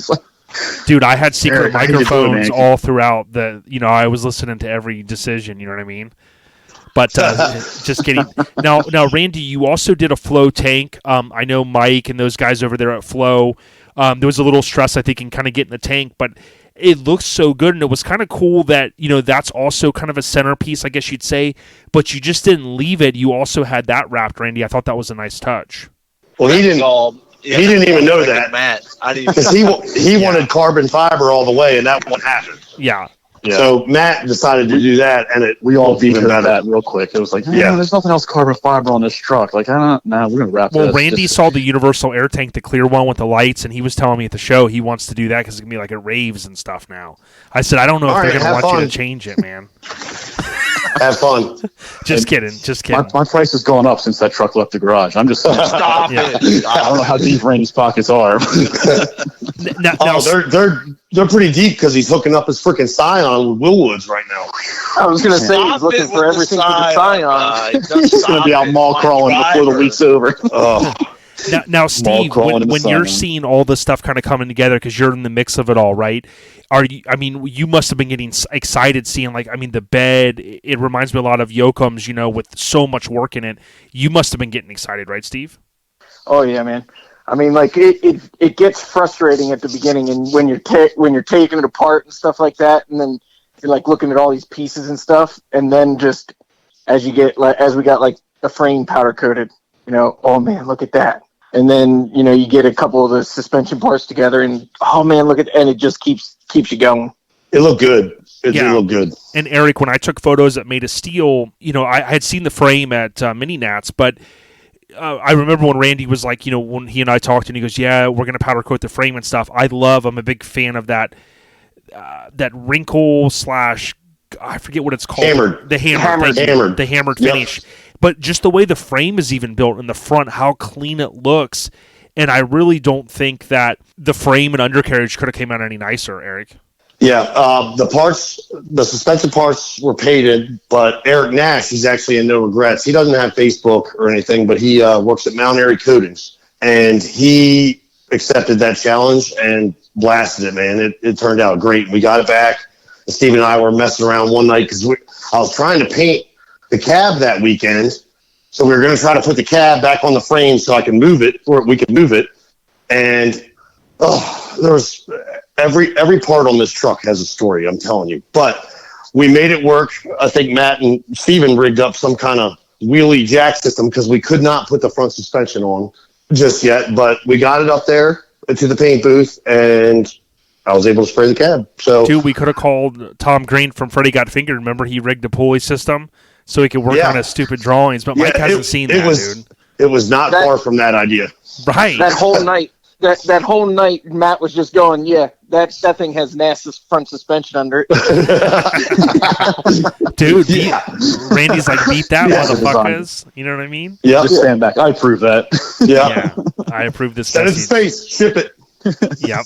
Now, Eric, who else do we have any other victims we need to call in? Because, this party line is going to get crazy. We've never had this many people. Hang on, not yet. I'm going to call Nick first, and we'll go from there. Nick Daly, he runs More Fab. He has another job, but he does some custom stuff. He worked a little bit on my dually and our Tacoma that Jimmy and I have. He does some pretty killer welding work, and that's Randy's metal guy. Yes. So he was able to button up a lot of the frame before it went to powder coat and get things to where they should be and safe and structural and everything else. So let me try to call him. Yeah, where they're trying to call him, it's Weld, W-E-L-D, More Fab. Check him out on Instagram, and you'll see some of the cool stuff that's going on. Nick is very talented. And Randy, so far, we're having a good time talking to all the crew, and Ballistic really did come together nicely. Oh, absolutely. Like I said, hopefully they'll be able to get Nick on here to explain what he fixed and how he fixed it. Or the guy works, he's a metal wizard. Yeah, and we've given Mike Murray the warning that he's not going to win any trophies in the you know what I'm saying, in the import class, Right. All right, hang on. We got Nick. Nick, what's up? There he is. Nick Daly, Weld More Fab on Instagram. Nick, how you doing? Good. How are you? Good. Are you relieved that Ballistic is gone out of Maryland? Ballistic? Yes and no. Nah, I hear you. Hey, talk to us real quick. Eric gave a little intro, introduced yourself, but talk to us a little bit about your role in Ballistic, Nick. Where do we start? So I guess you can mention it came hacked up. Yeah, it did. It came in a rough shape, but I guess originally I got the phone call saying that it was in rough shape, and he was thinking about scrapping the project, and we really didn't want him to do that. So I said, "Sure, bring me on, and we'll see what we can do." So first thing, I looked it over and noticed structurally it needed some work as far as the chassis is concerned.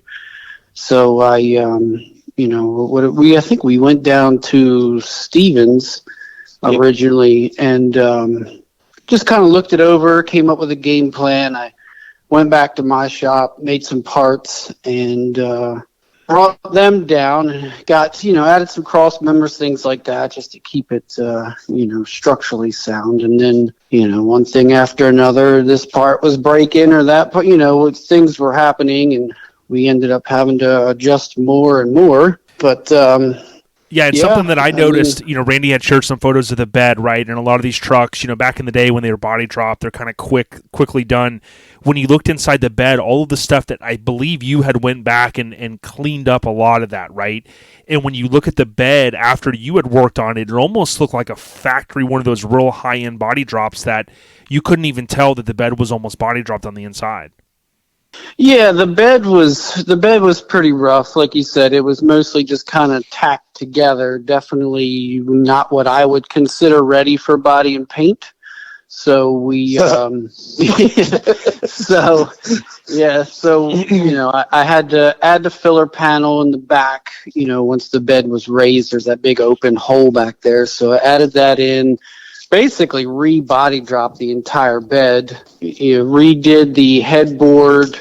We got a new one of those, sectioned it, put that together. What else? There was a lot of things underneath of it that needed to be, fixed up, a lot of holes, things that were just cut out. So replaced a lot of the holes underneath of it. And after that, I put a roll pan on it and the new tailgate. And, I think we burned off a 5-gallon drum of seam sealer in all of us. Yeah, there was a good bit of that. Yeah, for sure. Yeah, we want to have Nick back on in the future. Check out Weld More Fab, and you'll see some of the cool stuff he's working on.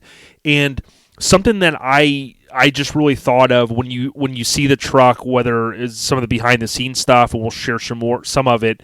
Or you see it finished, like it really, really, really came out great. And I know you played a huge role in that, Nick. And I know Randy has said so many great things about you, man. And Randy, I don't know if you want to chime in on that. I was going to say, surprisingly, Randy's been silent.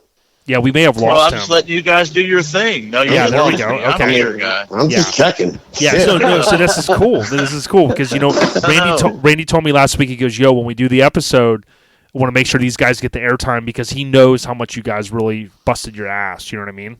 100% on that one, Jason. Yep. I couldn't ask. Like I said, Nick started out as my metal guy, and like I said, is a friend now, and what he fixed was amazing. He forgot to tell you about the gas door and the taillight holes. And, well, that's why I'm like, as I'm sitting here thinking about it, it's just more and more coming back to me. It was. We have one question for you. Have you retained a lawyer through all this? No, I'm just kidding. No, we were joking with Steve earlier because we said possession's 9/10 the law, and he had it at the longest. So.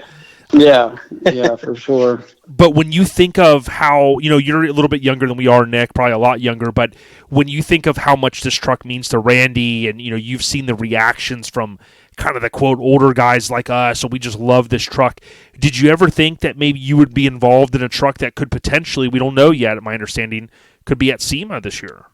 Well, honestly, that was kind of one of the biggest reasons that I, when Eric called me and told me the situation, and at that point is when he shared some of what was actually being built. At the time, I didn't know anything at all about what was happening. But once, he shared with me the rendering, things like that, and I was like, yeah, absolutely. He's not scrapping this project. We're going to get this thing straightened out. And, I was totally on board. Yeah. See, Randy, you better get those knee pads out because Nick only did it because it was going to SEMA. So. No, here's the cool thing, and I gotta thank all of you guys because even Steve or excuse me, Eric kind of saying, hey, I was just happy to be involved, and I'm hearing all you guys talk and listen. This is the way I'll sum up this portion right now is. How cool is it, though, in our truck scene, we don't usually get like a Chip Foose type moment where, it's overhauling and we pull the thing. Or, like, I kind of felt like, and I think a lot of us did, is that we had that little bit of a moment. And I'm not saying it's never happened, let's be honest. But in the mini truck world, to have a truck, fresh build, nobody's seen it. It's taken in undercover, overnight. All of that works flawless. It's finished a week and a half, 2 weeks in advance. It's none of this OCC kind of for TV bullshit, right? It was a real deal. And like when we pulled, you guys all fucking pulled it off. We haven't talked to everybody, but everyone, dude, tip of the cap, man. Thanks, buddy. Thank you. Yeah, absolutely. Thanks, buddy. And I will say something too. I messed up. A lot was going on at Mini Nats, and Jason Picklefab was putting this video together because he filmed all the stuff prior, but he also filmed the debut and he released it that night. And he said, well, who all was involved? I'm going to do credits to that. And I totally forgot Nick. I totally forgot to put him in there, and I apologize to him already. But, like, I wanted to make that public because that was my mistake, and I don't know why. It's just I sat on a bench trying to get all these names in, and I don't know how I forgot him. He was a big part, but that was my mistake, so credits to you, Nick. Thanks for all your help. No, I appreciate it. Like I said before, I know that weekend was just crazy. I mean, it's mini nats. You know what I mean? Like just that in general. You know, so no harm, no foul. I was so pissed off that Randy wouldn't go to bed Friday night because he's talking about how tired he is and he's waking up early to dragging us all to breakfast at 7 a.m. and he's sitting at the table looking on Facebook. And I'm trying to, Matt and I and Jimmy were trying to get out of the house to go freaking move this truck around because Jason Bell could do it at a certain time and it was all set up, man. But anyway, some of the girls helped out on that one, so we made it happen. But yeah, it was just I just wanted it to happen. I was a little grumpy that night until I escaped. But yeah, so Eric, recap who we've got on so far, who we brought on in sequential order. We have Randy, obviously, Steven Hansen, Matt Reynolds, and Nick Daly. Yeah, so we got everybody. We're kicking along so far, and you know, I think it's so cool that it's come together. And you know, Randy and you, Eric, have been like, hey, you know, if we could get, you know, let's reinforce all these guys. And to me, it was neat to be a part of it a little bit because what we wanted to do is highlight you guys because we know it's not just a guy that maybe has a little bit of money in his pocket or whatever. You know, we've all seen, you know, people that have got money that can't build anything, right? Or we've seen guys like, you know, we know Randy's super passionate, right? But, you know, I'm a type of guy, I don't build my own stuff. So for him to be able to rely upon a friend, some club mates, all of you guys made this thing come together, and I can't wait to see eventually, fingers crossed, in a magazine and to see what other coverage it gets. But I would encourage everyone right now or after this podcast episode, go on YouTube and type in Pickle Fab Ballistic and watch that video. I think it's like 20 minutes or so. It's worth it beginning to end. Yeah. Yeah, and I'll say this. We've got a record on OLP. We're going to have kind of the party line. And we're super excited, Eric. Yeah, that's what I was telling Mike. We are going to publish a 1-900 number soon. You know, it's going to be about, I think with inflation, it's like $9 a minute. But we feel like people will call in, you know what I mean? And what we're going to do is we're going to stall everyone. We're going to say, hey, can you hang on just a minute? You know what I mean? And then like an hour is going to go by. We're going to say, hey, are you still there? Just hang on. You know what I mean? We're going to be right with you. Burn it up. You know, and we'll share some royalties with you. Chad, are you on there? Yep. Fuck yeah. That worked. Randy, your phone sucks. All right. Apple. I don't know. Hey, Chad, thank you so much for joining us. And Eric, why don't you introduce Chad real quick? Chad is a longtime friend. He owns Just Peachy, which is a Nissan with a cap. And just old school truck. He brought it out at Mini Nats for the first time in a while, and it looked gorgeous. He was cruising the strip doing a little dragging. He's been a longtime friend, and he is a master body man. So Chad had some parts in it, and Matt and Chad and I and Fred have been doing this BMX thing a lot lately, so we're all excited about that. We talk almost every day about, hey, did you see these parts? We're going to go hunt them down. Here's one for you. Okay, well, I bought it. Well, whatever, you know. So cool. So Chad's a good old OG. Chad got me in the club in Negative Camber and Steven, and he's the reason behind it all for some of us. So. Yeah, so Chad, why don't you just explain kind of, you know, we've been talking to all the guys a little bit. What was your role in Two Ballistic? Well, started out as just come up and take a look at a few things and tell us what you think we might be able to change or make better. So went to Steven's house, put my eyes on it, gave my opinion, thought that some of the stuff that had been done previously couldn't be left in a truck of this caliber. And so they fished me in because I hadn't done much of anything for a while, but it's always fun to get back. So cool. I did like the wheel in the front and body work on the bed and stuff like that. Garage time. And Chad's an ace at lining shit up too. I'm gonna put that out there. He can just wham, bam, done. Yeah, and What? That's it? everybody on so far, including Chad, Eric has really reinforced, the camaraderie of like hanging out, or maybe some of the late nights you guys did even during the week, right? Because a lot of us, we start to get older, we got our routines. It's just like wake up, go to work, blah blah blah. But he really reinforced it was cool because it was getting the guys together and things like that.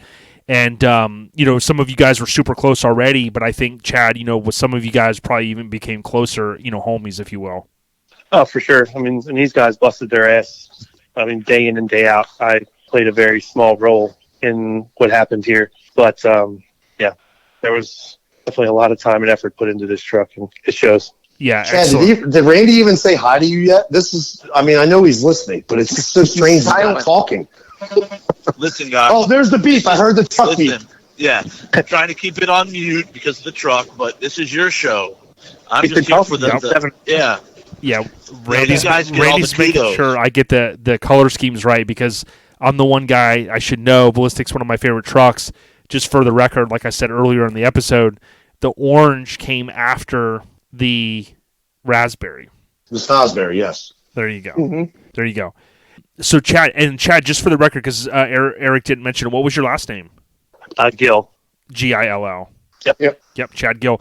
And you guys can follow Chad, the reason why I want to mention it, Camber701 on Instagram. Just peachy looking dope with the topper, right, Eric? Is it a topper? It's not a topper. Oh, shell. Oh, a hat.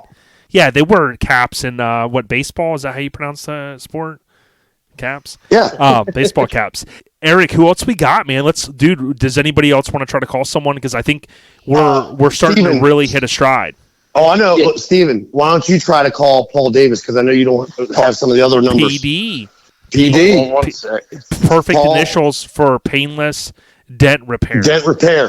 PDR. PDR, baby. We need to come up with another name after Paul Davis, like Paul Davis. Dude, we got Tommy Top Ropes. You know what I mean? Paul Davis Rips. I don't know. Paul Davis. Yeah, everybody's got to have a nickname for the show. You know what I mean? When they start calling the 900 name, the 900 number, they're going to have to say their code name to be able to get through, Right. So, Chad, you got the first for you, right? With this many people on. Dude, this is definitely a first. Well, I think I got Paul on. Yeah, I'm here. Paul Davis. How you doing? Just join the gangbang? Oh, yeah. You did. You did. Eric said the ladies are coming, and the ladies will be here any minute. Yeah. So on the phone right now, we got Steven Hansen, Nick Daly, Randy, Chad Gill, and the new Matt Reynolds. Matt Reynolds. Oh, yeah. Come on now, mind you. Sorry. Hey, I'm trying. So anyway, Paul, what's shaking? Not a whole lot. What's going on, fellas? It was good seeing you at Mini Nats, dude. And it was definitely nice. Dude, it's always cool and it's crazy all these years later, slap hands with you and get to hang out a little bit. For those that don't know, PD, Paul Davis had the Ombre, the green Ombre, back in the day, one of the first mini trucks on the cover of Street Trucks. But Paul, we're just kind of curious, we're talking through a lot of these guys' roles. Talk to us just a little bit quickly, maybe about, some of your roles with this damn 2 Ballistic truck. Eric just hit me up and said that thing was needed a lot of love, a little bit of painless dent repair before he got started. It was beat up pretty good coming out of that trailer. So, I tried to work the best magic I could with that and get it, as flat as I could, so they could do a little bit of body work over it. Yeah, made my life easier. Yeah, I got to ask you this because I often hear, I know it's different when you're talking about like stainless trim. You hear these guys that pull dings and dents and all that, and then you see this whole genre of the automotive world, which is paintless dent repair, come out, and I've seen little videos like where people use these different devices and things like that. I don't have the patience for that kind of stuff. Is it kind of tedious having to like figure out where all the dents are at and then using your instruments to be able to get those dents out? Yeah, so I have it's a light board which gives me all my highs and lows, and it has some lines in it, so I can see what's high, what's low, and you just find an access point and you get a tool and you slide in there and you start pushing the dent out and try to get it flat. Yeah, it's almost like knocked down it's almost like a magic to me, man. I did 30 years, and I still don't have the patience for it. And when we did Paul's he couldn't David and now he does what he does. Yeah, like Chad was saying, I couldn't straighten anything with body filler for save my life, but now I'm doing this. So yeah, very cool. I know, and it's a growing area in the whole kind of automotive world, and it's a perfect. I think, and Randy could keep me honest, some of you guys could, it seemed like when I saw some of the behind-the-scene photos, was the bed like in the black, like a primer coat, or what color was it in when you were doing the work, Paul?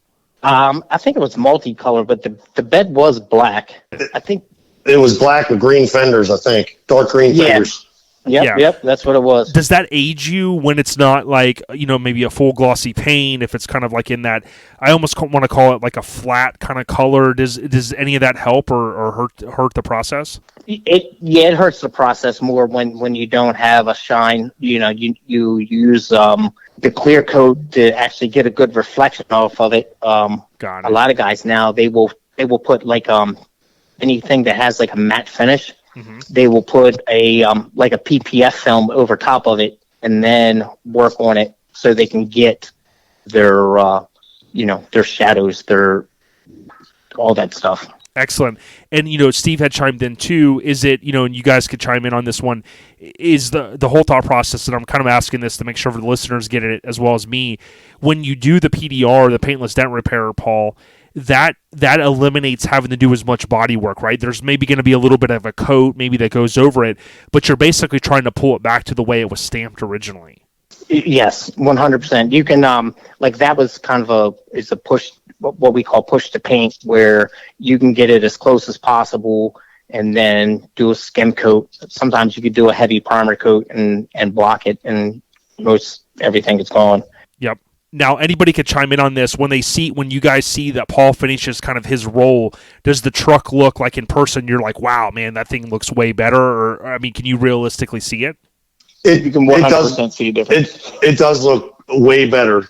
We ended up still, to get it extra smooth, we put some slick sand on it, which is a high build primer, like sandable body filler pretty much. Got it. Sprayable body filler, how's that? Not sandable body filler. Blocked it all down, and then we put more primer, another coat of primer on top of that, the entire truck, stripped it down to bare metal after Paul was done, did the slick sand, and then blocked that, and then primed it again. A couple spots these guys helped with body work on, and that needed, like, Paul couldn't pull them out, or like the roll pan and stuff that was shaved or whatever, but sure, 100%. It still looked great from what Paul did, but either way, it's not actual mud in there. Over top exactly, yeah, and that's what I kind of wanted. It was all dings the whole way down the everything. Like, yeah, and that's what I wanted people to kind of understand. Like when Paul comes in and does his magic, that is trying to bring it back to like more of that, when you bought it, and then you're going to do your extra little, quality stuff even on top of that, and it's like everything is kind of layered to the point to make this thing this nice. And what people have to understand is if Randy said, you know what, I'm not going to scrap it, but I'm going to keep it down in Florida and I'm just going to have someone shoot it real quick, the truck would have looked nothing like it did today with all of the labor and stuff that you guys put into it. I would agree. This thing was most definitely. Yeah. When I first went to see it, I kind of threw up in my mouth and think I had to fix all that. Wow! Yeah, didn't you text me and say you hope that Randy had won the lotto because you said this mother effer is going to get a bill in the mail like overtime? No, I'm just kidding, Randy. See, I could say that because Randy's on the other end of the phone. He can't come at me right here face to face. You know what I'm saying? Right. But it's a whole process. Not many shops out there that'll take the time to do what's necessary to make a truck that caliber. I mean, let's face it, you got to pay to play, and a lot of people don't want to pay what it costs, to really do a job like that, and nor do they understand why until you can show the finished product and be like, this is why. Yeah, I almost want to do a whole episode in the future because a lot of my buddies and I have been talking about some of these classic cars that go across the block. Now, some of them, we all know what a lipstick job is, but in some cases, people don't realize when you really start to add up the hours. I just helped a guy move a Lincoln that just sold today literally on the nose, 150 grand. It hit the reserve, 150,000. But when he got his bill was almost 190 grand to restore this car. Now, they did give him a discount and whatnot, but the bottom line with all that is it's insane that you can spend the amount of time and effort in something to really dial it in. Well, shit. Randy, you better keep working, pal. And yeah, that was... But we're sealed and deal done. It's paid. Well, Steve was talking about he had a lawyer on retainer earlier, for the overtime or something. No, I'm just kidding. No, that was possession as the 9/10 of the law. Hey Jay, between them, those guys in Maryland and whatnot, and the shop prior, they've owned the truck longer than I've owned it. Let's be honest. Yep. Now, and just to be clear, Randy, I heard it is going to be in Tennessee. You're going back to back, dude, like Hobie and Shaq. You basically had, mini Nats, then you had Made of Steel, and then I heard it's potentially going to be at East Tennessee Showdown. No, it is going to be at East Tennessee Showdown, but it is also going to be at the Street Trucks Invitational thing in Ocala this weekend.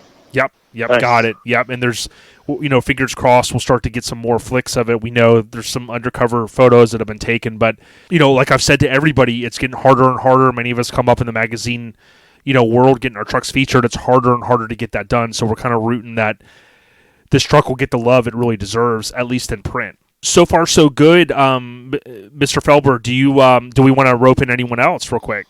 Steven, John Yoakum had a hand in it as well. Like, him and Heather came up for a weekend, and they jumped right in, and John was polishing some stuff and helped me pre-wire the stereo to check and see if some stuff worked. And, yeah, he was sending goofy stuff to Randy all day, like sneak pics, but not really anything valuable. Oh, Heather, yes. I have a nice video of Heather just turning and burning, doing some welding on the front of it at one point when they came and picked up their truck. And it was pretty good. And her language and the whole way through was pretty comical. That's awesome. Yeah, and just the time with people. Moral support and having a good time is what it's all about. Oh, yeah. All Now, right, Steve, I got John and Heather here, I think. Oh, boy. John and Heather, welcome to the show. How y'all doing? What's up? Good. Hey, we're talking about Ballistic real quick, and John, we do understand that you had a role in it, and we heard you went off the top ropes to help get it done. Just did what I could when I was there. Excellent. And by the way, your S10, Heather told me, she said, hey, let's make it happen. That interior looks amazing. And he's on, by the way. Yeah, there's a full plate of people on right now, so I can go through them if you want me to, but you can probably guess by some voices. Yeah, we're glad that Randy actually ended up using my interior guy. Right, Heather did tell me it was her interior guy. I mean, at the show. And my paint guy. And my metal guy. My metal guy. I did tell Heather she needs her own. I think she would be good at stand-up comedy. She's got perfect timing. Yeah, I agree. I would agree with that. Now, she also needs her own truck, but she's not allowed to have a gun, but she can have a truck. Thank you, Steve. Heather, can we get an official ruling? Is it a camper shell? Is it a topper or is it a cap? Cap. It's a shell. Bullshit. What'd you say it was? A shell. A shell. Okay. Well, we might have to get another vote now. You know what I mean? Because we thought it was going to be a topper, but not wrong. When I ordered my cap from Sprint, it was a competition camper shell by Sprint. Right. Oh. Yeah. I'm just saying. No, I hear you. But he bought it from Cap City. That's what I was going to say. Caps USA. Dude, and John, you had to have been feeling good. Your truck looked awesome, man. I kept looking at it for a long time, and I'm happy for you. I know Courtney would be smiling knowing that the legacy that you guys have carried on with it. Yeah. I tried to keep it as true as I could.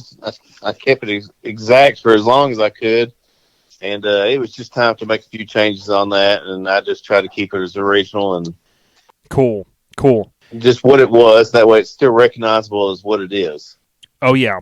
And Heather, you both were there at the unveiling. How cool was it to see, many of the NC club mates came together, spectators, people from all over. How cool was it, Heather, and to know that you had some hands on the truck, to see, this truck really kind of come together? It was amazing. What made it best is like how many people came together for such a good two people. Yeah, couldn't have been happier for Sarah and Randy. Yeah, I couldn't think of any better people to have that much support and just coming out to see the awesome truck. Yeah, absolutely. And, Randy, we didn't give Sarah enough credit, your wife, because, for her to stand by you through all this, I heard she said, hey, some of these trucks got to go, Randy. Listen, everybody calls her a saint. You don't know what I have to put up with. I'm just saying. Yeah, right. Yeah, right. That poor girl has to deal with some.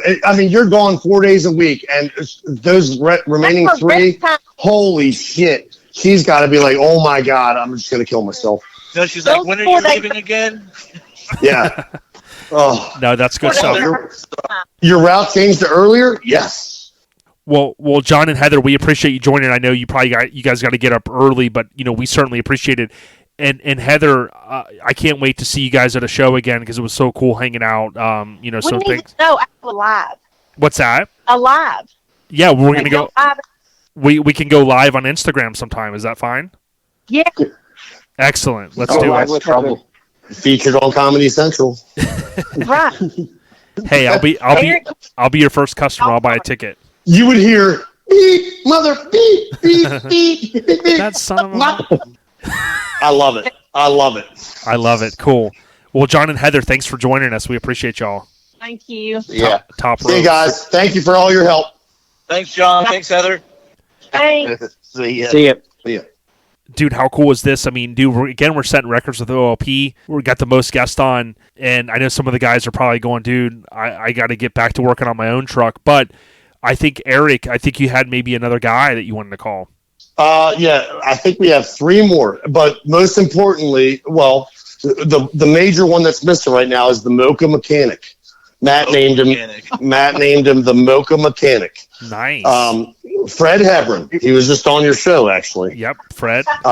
Fred works for the Maryland State Police as a mechanic, and he's very good. And he has the Chameleon Amigo that is that fun you to may ride have in. taken a photo in the back of. Maybe I didn't take a photo of anything. There was not supposed to be any photos. Right. But we'll talk about that another time. Yeah, there's a video too, but shut up, Steven. So anyway, yeah, I'm here. Yeah, Fredo. Hey, Fred, how you doing, man? Welcome back to OLP, man. We're talking about two Ballistic. Are you happy it's out of the state, or do you kind of miss it? I missed the garage time. Yep, that's what Eric said. Yeah, that's a good answer. Come on over, man. I got plenty of trucks out there. Take your pick, whichever one you want to work on. Come on over and work. We got to have bike day soon. Bike day. Yeah, there you go. That's the garage time. And Fred, we didn't get a chance to really catch up a lot. I know, at the show it was pretty busy, but you mind just kind of mentioning your role that you had on Two Ballistic? I just helped put the motor back in it and plumb the brakes and stuff like that. Just maintenance, mechanical stuff. Cool. Stop Fred, you did a lot more than that. Heck yeah. You helped with paint. You helped with speaker boxes. You helped with all kinds of stuff. He was we all head did. of my speaker department. He helped me with that box. He was the calming influence there. See, Fred's got 3 long arms, so he could hold multiple things. That's really what happened to my hand. Is he wore shorts one day and it fell out. And I started blocking my face, and I couldn't. Oh, that's funny. Did you grab it, Matt? Did you grab it? That's what happened? No, I was laying down and he wore shorts and it fell out the bottom and I had to block my face. And Yeah. I went to step over him. Did I hear April as well? Oh yeah, April's still here. Or not April? Was it April? I thought it was Heather. It sounded like Heather. Fred, did I hear April? No, but if you need her, she can be here. Oh. No, that's Heather. That's Heather still on the line. Oh, Heather's still on. Excellent. Heather chiming in. Oh, okay. Excellent. Okay. I didn't know if you guys hung up or not. On Fred's third arm. Oh yeah, Heather is so curious by this thing. I mean, I mean, it was all the time in Matt's garage. It was like the amount of racial jokes that Fred has is amazing. So when you think, Fred, of how epic this truck was in so many of our minds 30 years ago, did you ever think you'd have the opportunity to work on something where it's getting unveiled? And, I don't want to jinx anything, but, there was the SEMA talk and things like that. So, I mean, how exciting is it knowing all that? Oh, it was real exciting. I mean, I wasn't expecting. I was afraid that the hype for it wasn't going to be as much. Like, it was a lot of hype, and I didn't think the truck was going to draw that much attention. Wow. Yeah. And it kind of, if you think about how, you guys, Eric was able, with many of you, were able to kind of pull off the ruse. Randy opens the trailer, then we come over to the OLP booth, and you see how many club mates are over there and the people watching the live stream. Pickle Fab, with the amazing video that was produced and released that same weekend. It had to have been pretty cool. And then now, Fred, you're seeing all the comments from people, and you've heard the people talking to Randy and coming up to you guys. And it had to have been pretty special to see, like, the impact that it's made so far in the last. It's only been a month. Right. Now, Fred, if you were to change anything on the truck, would you change anything if it was yours? I would say maybe black wipers. I knew there was a rib coming. See, I was setting them up. I was setting them up for a rib, Randy. Oh, I know. That or the bed splats, Jay. That's what. Oh, stop! That we didn't even try them out. We didn't even try them. Yep. Yeah, he was. I want to say I did change things from Randy's ideas. Yes, you did. Yeah, I think we all did. But yes, you did, Fredo. We made an executive decision and said it was our truck and it was getting the pink bed splats. Yep. Okay. Yep. Excellent. Okay, cool. Well, this is awesome so far. Eric, do we want to bring on anyone else? Yes, we're going to have to figure that out. But Fred, go get April real quick. Okay. April, Fred's wife, she has big things just like Fred does, but just different parts. But she had a big part in some of the interior with some laser engraving on the floor mats to get the logo down there. So she was playing around with ideas, and she finally nailed it, and Matt was able to sew them into the floor mats. So she was a part of it as well. Awesome. And was April here? I am. Hey, April, thanks so much for coming on the show. And it had to have been kind of cool, right? I mean, you got all these guys on, but, you're one of the ladies like Heather, and you're hanging with them and you're helping, and that had to have been a good feeling. That was a good feeling. It was a lot of fun. I honestly wasn't expecting to be able to pull anything off. I literally had just bought the laser, and Matt sent home some leather. Well, he sent home a whole box of leather, and I had stacks and stacks, and I was like, you know what? I am hell-bent. I'm going to do some shit with this. And I did a bunch of them, and, Matt approved, and lo and behold, now it's in there. So it was pretty cool. Yeah, the guys always try to say it's a man's world, but they're often relying on a woman to get the shit done, right? It is not. Let me tell you, it is not a man's world. You're telling them right now. You started it now, Jay. You started That's what I'm saying. That's what I'm saying. And I run these guys: Chad, Fred, Eric. Oh my God! Don't even put my name in there. Wait, is Paul on there? Don't even run your mouth. Go there with Paul. See? Yeah, and it was a group effort. Yeah, it was a group effort, and Eric and Randy have been really instrumental in saying, "Hey, we want to make sure that everybody gets just something to say." And I know you guys had to have been excited, but April, what would you say to Randy now that the truck's done? I'm so glad that it came down closer to us for a bit. It was up closer to Eric when they were working on it, and then when it came down here, it just it gave Fred a lot of garage time, which is nice. Garage time's always good, and these guys have been good friends and very close for a long time. But some distance came between as we got older, and our kids were growing up. But now our kids are grown up, and they're coming back together. Like, they've never lost that connection. It's just this truck helped, bring them back together a bit. So it really, it really brought back their bond. Like, I loved everything about it. Thanks, April. Thank you. That's great. Yeah, I agree too. Hey, speaking of kids, congratulations to Sam. Their daughter just graduated college. That's awesome. And scored a job in her field within 2 days of graduating college. So. All right. That is amazing.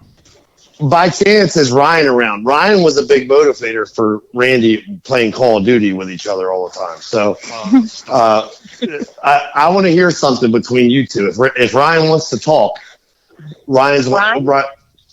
Ooh, we'll ask him. He's in there, he's in there playing his game. Just say, Ryan, come talk to Randy real quick. Yeah, he's in there playing his game, but I don't know if you'll get him off of that. Okay, that's all right.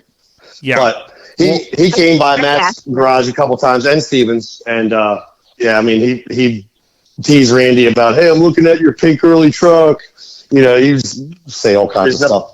Yeah, and he loves these guys. He even the truck even brought him closer to these guys. Like, he really has a connection with each and every one of them. Like, he feels very comfortable, and he seems to have a bond with all of them. So the truck's just done wonders for all of us.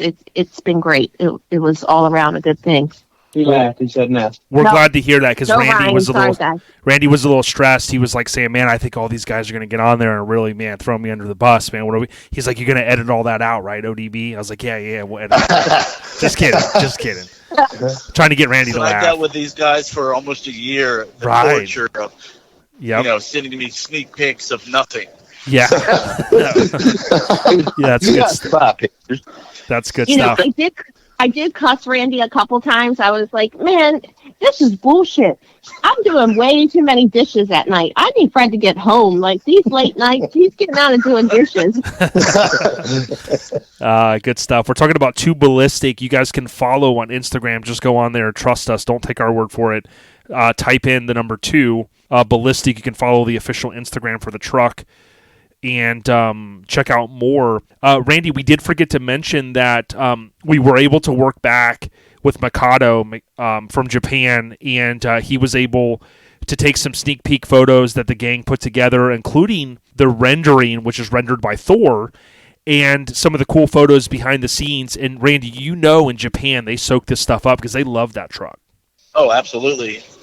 It was already shot for the Custom Trucks magazine by our negative camera photographer Chuck Healy at Mininat, so we're waiting for that as well.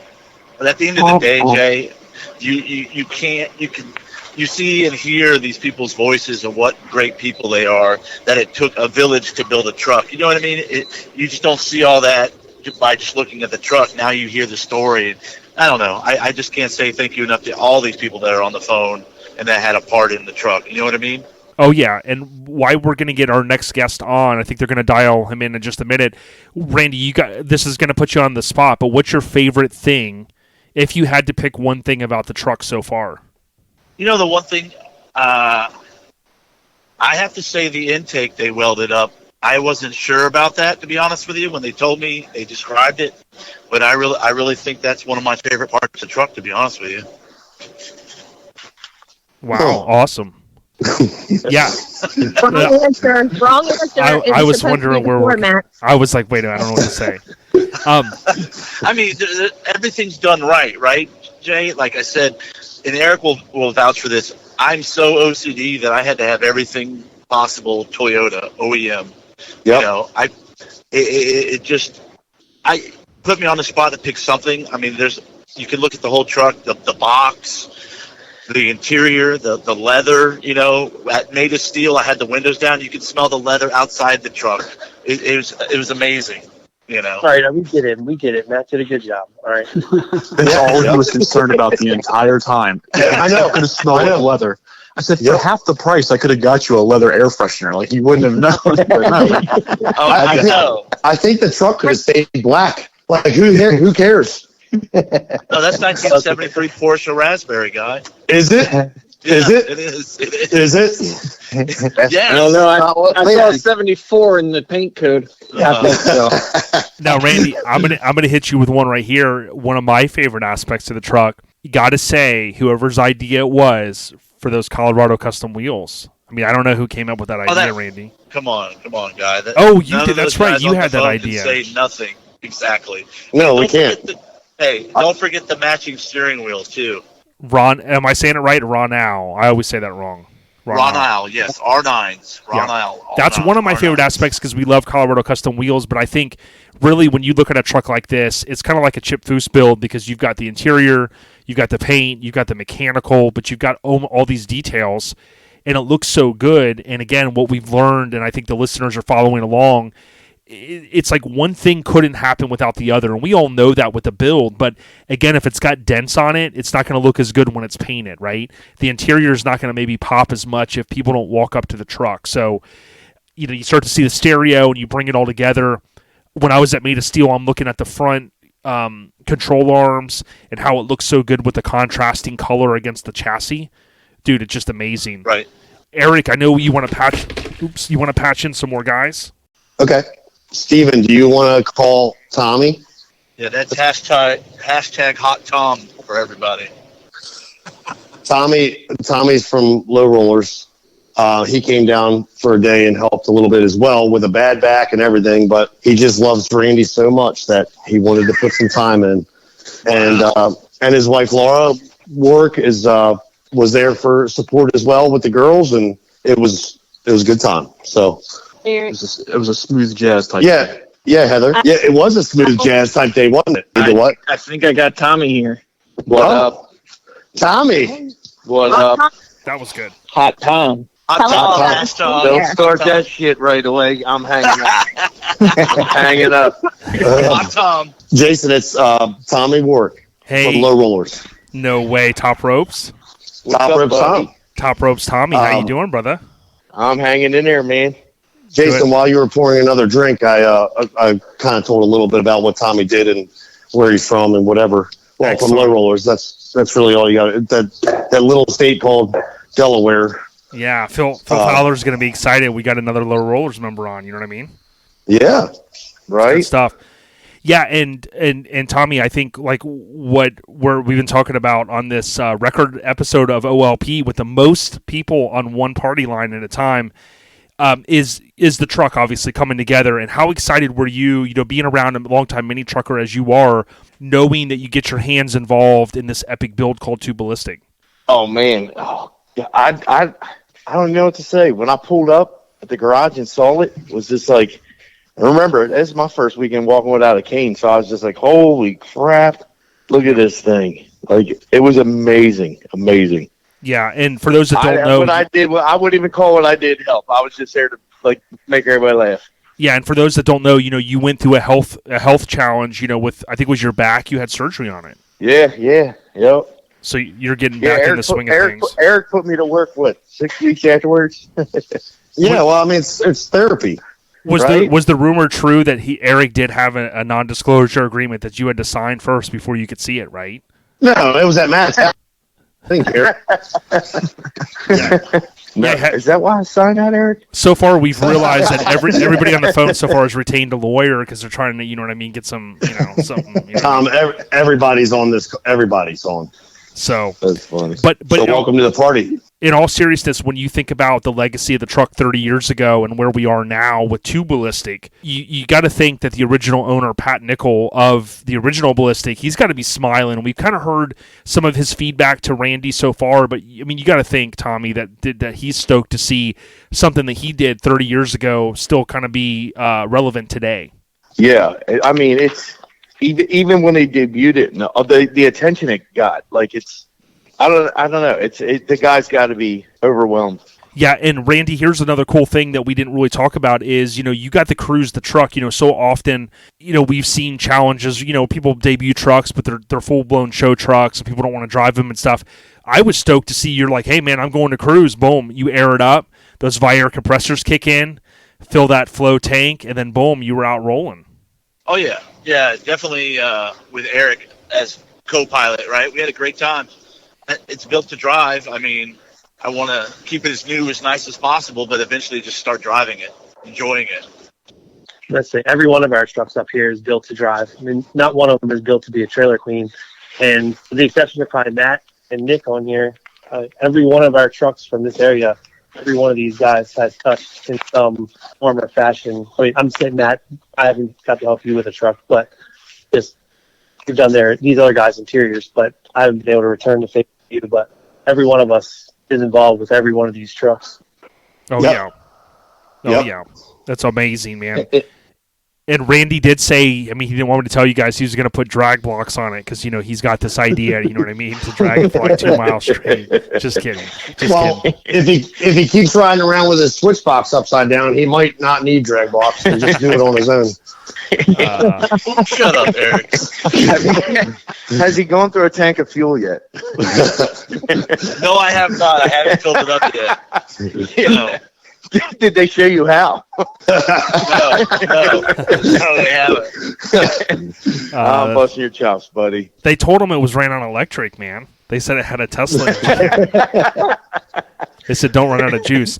But in seriousness, I would love to tell people that they could come. Mike and I are going to be, in about a month, we're going to be at Scraping the Coast, our title sponsor. But I would love to reinforce, you know, I know there's a big NC presence.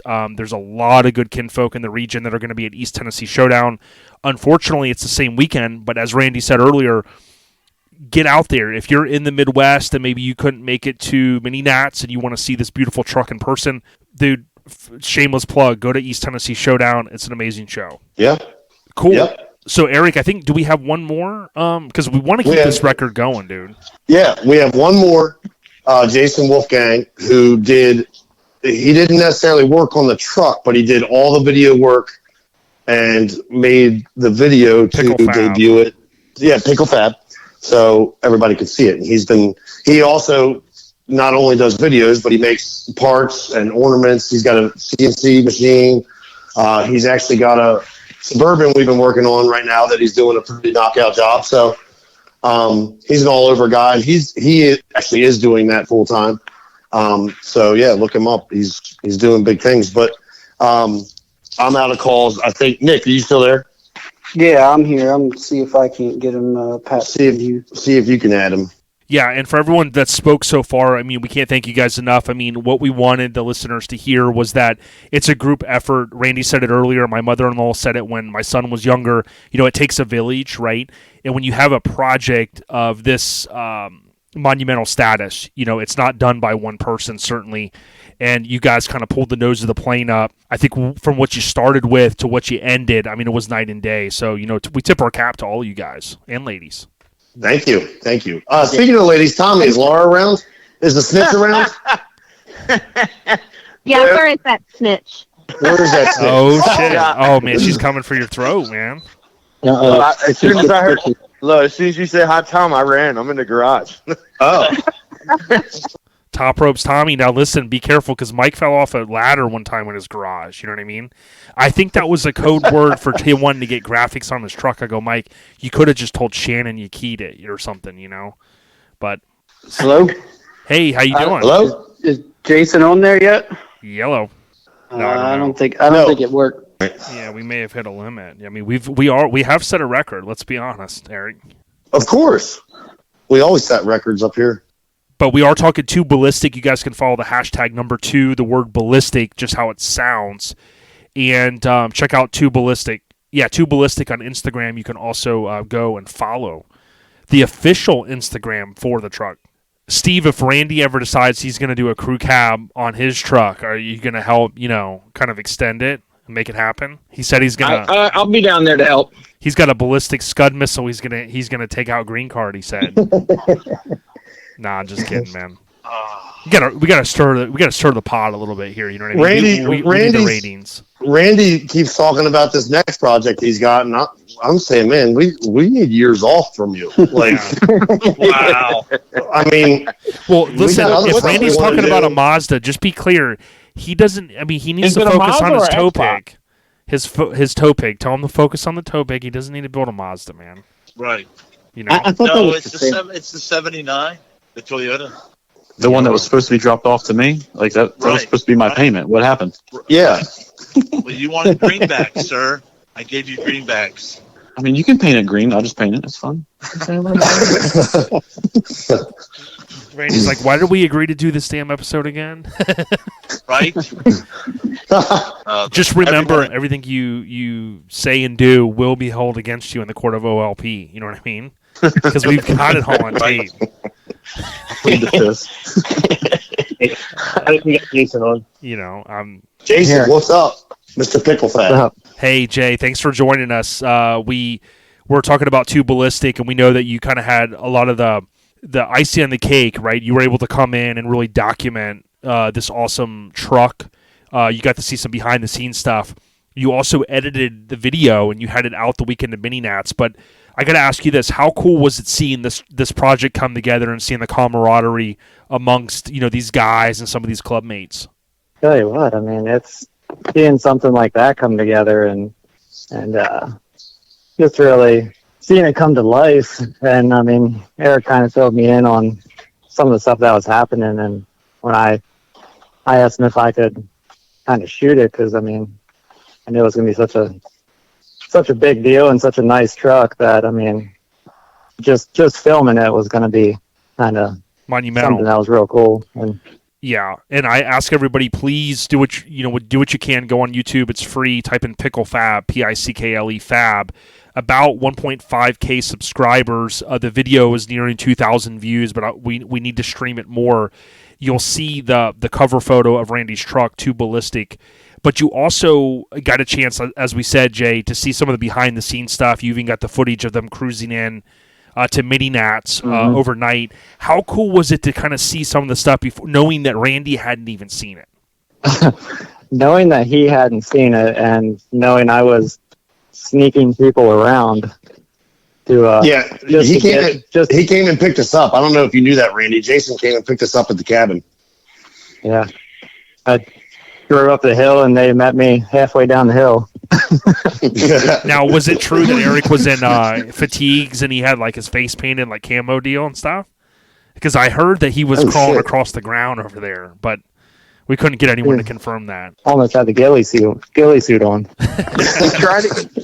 He tried to give a whole cabin a curfew. It felt like I was 13 again. I was getting yelled at. I had to go to bed. A bunch of mini truckers with a curfew. And I was telling this story earlier that Randy was sitting there playing on his phone at the dining room table, and he wouldn't shut the fuck up. And I'm up in my room. I took a shower, and I'm like, dude, go to bed. So and then Laura came up and talked me off the ledge, and then she blocked it all for me, so we were able to sneak out because the other guys were in the basement, or Matt was in the basement, so he had no problem. It was walk right out. But in your channel, I believe you're in Central Pennsylvania, but your channel is growing, and I love the quality that you're putting into it. How cool was it in the? I think it's about 10 minutes is the Ballistic video, but you've got the footage with Stevens. NC Green Card, the famous crew cab hardbody, cruising, the green, cruising next to this Raspberry Ballistic truck. How cool was it getting that footage, Jay? Oh, man, it's finding a road that we could do it on was the challenge. But, I mean, just seeing those trucks together and being able to get the dually on pulling the Ballistic truck, too, it was, I mean, having everything come together the way it did was just really cool to see. Really, really cool to be a part of, too. Yeah, check out @Pickle, Pickle Fab on YouTube. Check out the video. Again, this long podcast that we're doing, it's really summarized nicely in this 10.5-minute video that was put together on Pickle Fab's YouTube channel. Eric, we've heard from a lot of the cast of characters, as I call them, right? The kinfolk, the homies, people that you know really well. I guess just sum up the project for us, Eric. So, yeah, without you guys, it wouldn't have happened. You all did your part. You did phenomenal. You did extra on top of that. Just in my eyes. I mean, I know Randy's happy. He can't thank us enough. But you guys came through for me as well and turned out a badass truck, in my opinion. I mean, the world can hate it, whatever. But we did it, and I had a lot of fun with each one of you. And the girls, too. The girls have a big part in it, too, whether they touch the truck or not. They are behind the scenes and taking over other things and being there for support, and their guys are gone working on stuff or being away from them, and they've really stepped up I mean, I had a room in Matt's house for a little while, you know, and that was because of Amanda. Like, I still have a water bottle in it. well, yeah, well, don't even start that. I made the bed. Once. You made it once. Well, and anyway, yeah, and Randy, what would you say, like, as you kind of sum up, you know, this monumental project, you know, I'm sure a weight off your shoulders just as much to a certain extent as it's a weight off these guys' shoulders. Everybody kind of came together. I'm sure there's maybe even a couple other people, but Randy, you know, how do you sum up to Ballistic? Just amazing build, you know, come from an idea to be shot down in flames and then to rise up and to be again like it is. I mean, I couldn't think, like Eric said, I every time I see Fred, Matt, any of those guys that worked on it, I say, man, I can't say thank you enough. I get tired of saying it, but what do you say? You know, when you had this dream and it looked like it was going to be in the trash, and to hear these guys go and take their time, their effort, and they make a dream come true, right? And like you said, it almost felt like I was on overhauling, to be honest with you. Oh yeah, it was that kind of feeling, you know. And you know, I just can't say thank you enough to anybody that had a little bit of help with the truck, because what did you feel when you opened that trailer? Oh, I was pissed. A little deflated. I was pissed. I was like, I know the truck was in here. I saw it Thursday with the cover on it. Where the hell was it at? That was Chad's idea. I think it was Chad's idea. He's like, you got to show it to him. And Aaron, they need to check out the Pickle Fab video to see what we're talking about, because, you know, Randy starts swinging on some of you guys. I could have swore. Maybe I got to go rewatch it. But seriously, you know, check it out to see what happens and to see, you know, the resulting, you know, kind of see it all escalate. You know what I mean? It wasn't funny. I'm getting sick in my stomach thinking about it again. Yeah. Tommy's always sick to his stomach. He's always nervous about something. Like I wouldn't change it. You think my windshield will be okay? A bug hit it. Yeah, you would.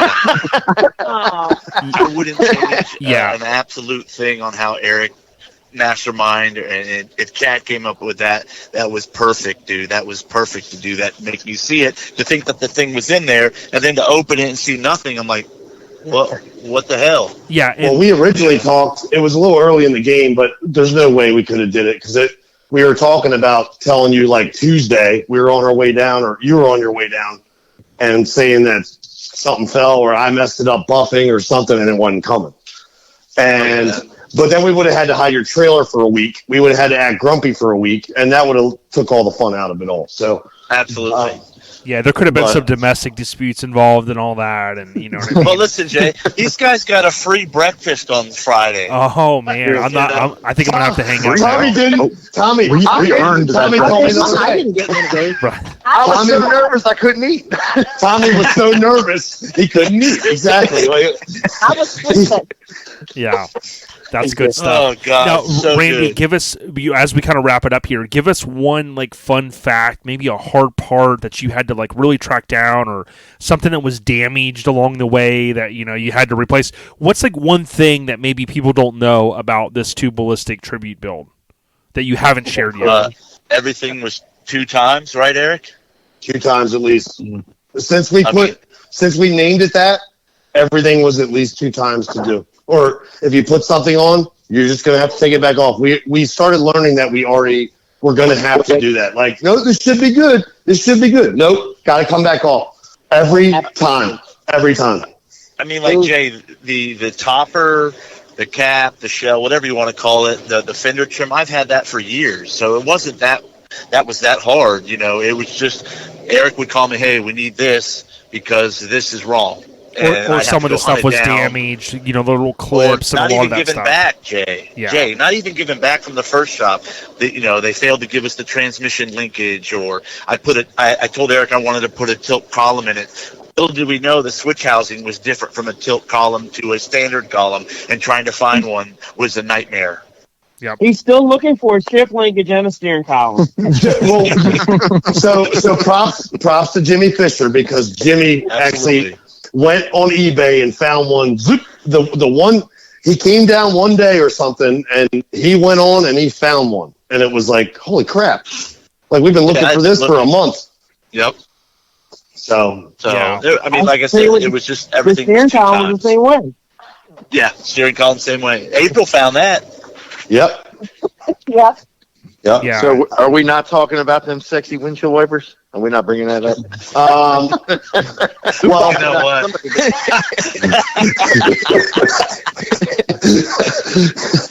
So, I'm so glad. Yeah, They better be sexy. They better be sexy. Here's the story on the windshield wipers, right? Ballistic had chrome wipers, right? I have to have chrome wipers. So I find a guy on Instagram, Speed Sport and Chrome out of Houston, Texas, and I have. He should have another name added to that. Jeez. Yeah, absolutely. So I have two styles of wipers for that year Toyota, and I have a set of wipers for the 79. I'm like, and I had to get my door strikers chromed. So I send him all that, and mind you, this guy's turnaround time is 15 days. So I'm like, okay, that's good. 15 days. I mean, we're working against the clock here. Jay, I call him. He goes, oh, yeah, I'll call you next week. So he calls me. He goes, hey, your wipers are done. I'm like, sweet. Let's get them sent. How much do I owe you? $1,900, Jason. Yeah, so don't leave those on at a show overnight. Let's just be honest. $1,900, bro. And let me add, with the wrong screws for the door strikers. Right, with the wrong screws. That I got from the dealer. That's the dealer's fault. Damn. So if he sent you the right ones, the chromer. Right. So well, that's true too. Because they look used. Well, again, Jason, the wipers were $1,900. Yeah. And I was like, So, yeah. I don't know if now it's an ongoing Randy, joke. Dude, Yeah. and there is a Pep Boys right up the street from Matt's house. A Pep Boys. Shut up. I told you I could have got you those chrome double-bladed wipers, but you didn't want to hear it. Double bladed. Yeah. So when they pulled hey, and Randy, you remember when they pulled the cover off? So they pulled off, Randy had a crowd around them. Me and him got together, and I whispered in his ear, I was like, there's the sexiest windshield wipers in the show field. That's good stuff. Oh, man. Randy, why don't you sum it up with the board that some people I think made you that was at the show as well? Yes. Oh, yeah. That was Heather and John Yoakum. She took, and I don't know who else had the hand in it. That's who gave it to me. And they all signed the back of it. It is awesome. I'm going to get it framed, double framed, so you can see the front and back at the same time. She took snippets of photos throughout the whole build and made a collage. I mean, that's the type of people that we have in the scene, in our club, and our group of people. Like Heather says, these are my people. That's who's on this phone are my people. I love every single one of them. Dude. I'll add to that. Nick made a nice. Thank you, Randy. Oh, yeah. Nick made a nice award too. Yes, he did. I'll send you a picture of that, Jay. Yeah, I want to see that. You also have the front ready for license paint. plate that kind of has the tie-in to and that like was all almost Eric. like a flea market type feel to it. I love it. That's all Eric. I wanted to put the kicker plate on it, but he refused. Now, is there any truth to the state of Florida not wanting you to have the vanity plate that you got? I heard that they thought that it was, they weren't going to let you have it. They thought you were getting too militant. Right. Well, Yeah, these day and age, I don't think I Love Dick is that bad. Wow.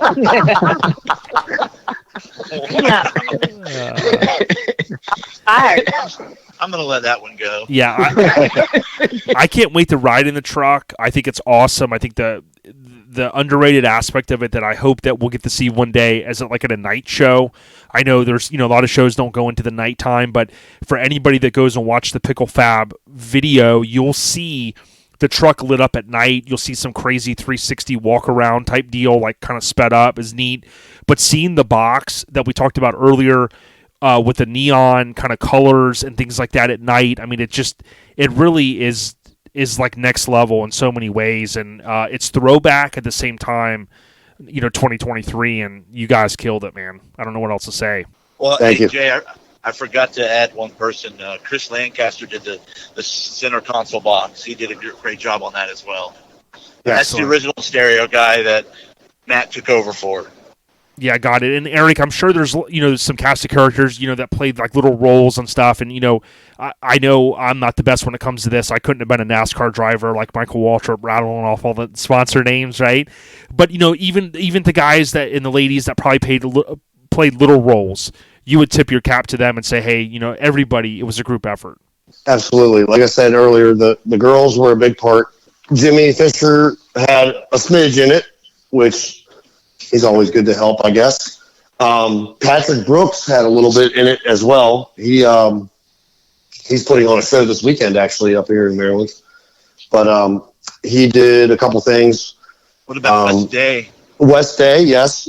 He did all the decals. Like, so when Matt etched in the speaker box and the kicker logo, Wes made a reverse logo so that you could, or like a reverse sticker, basically, to where like the negative of it, so you could put that on and then etch in between. He also made some of the parts that we painted on the motor, little Toyota decals, this and that, like stuff that nobody's ever going to see, but they're on there. And then the fuse box cover.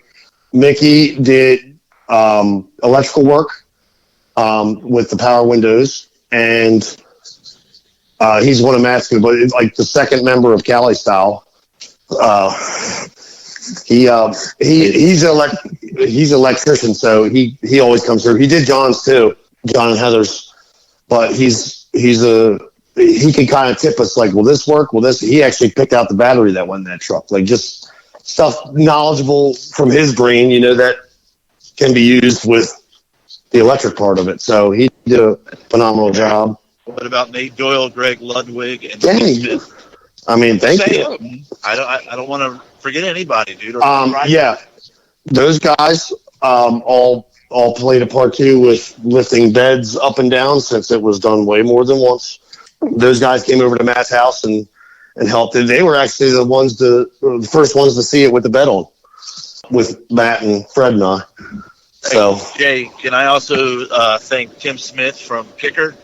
Absolutely. And Michael from Colorado Customs. Without those guys, the vision wouldn't have been there as well. And if Steven can help me, the guy with the paints at his shop.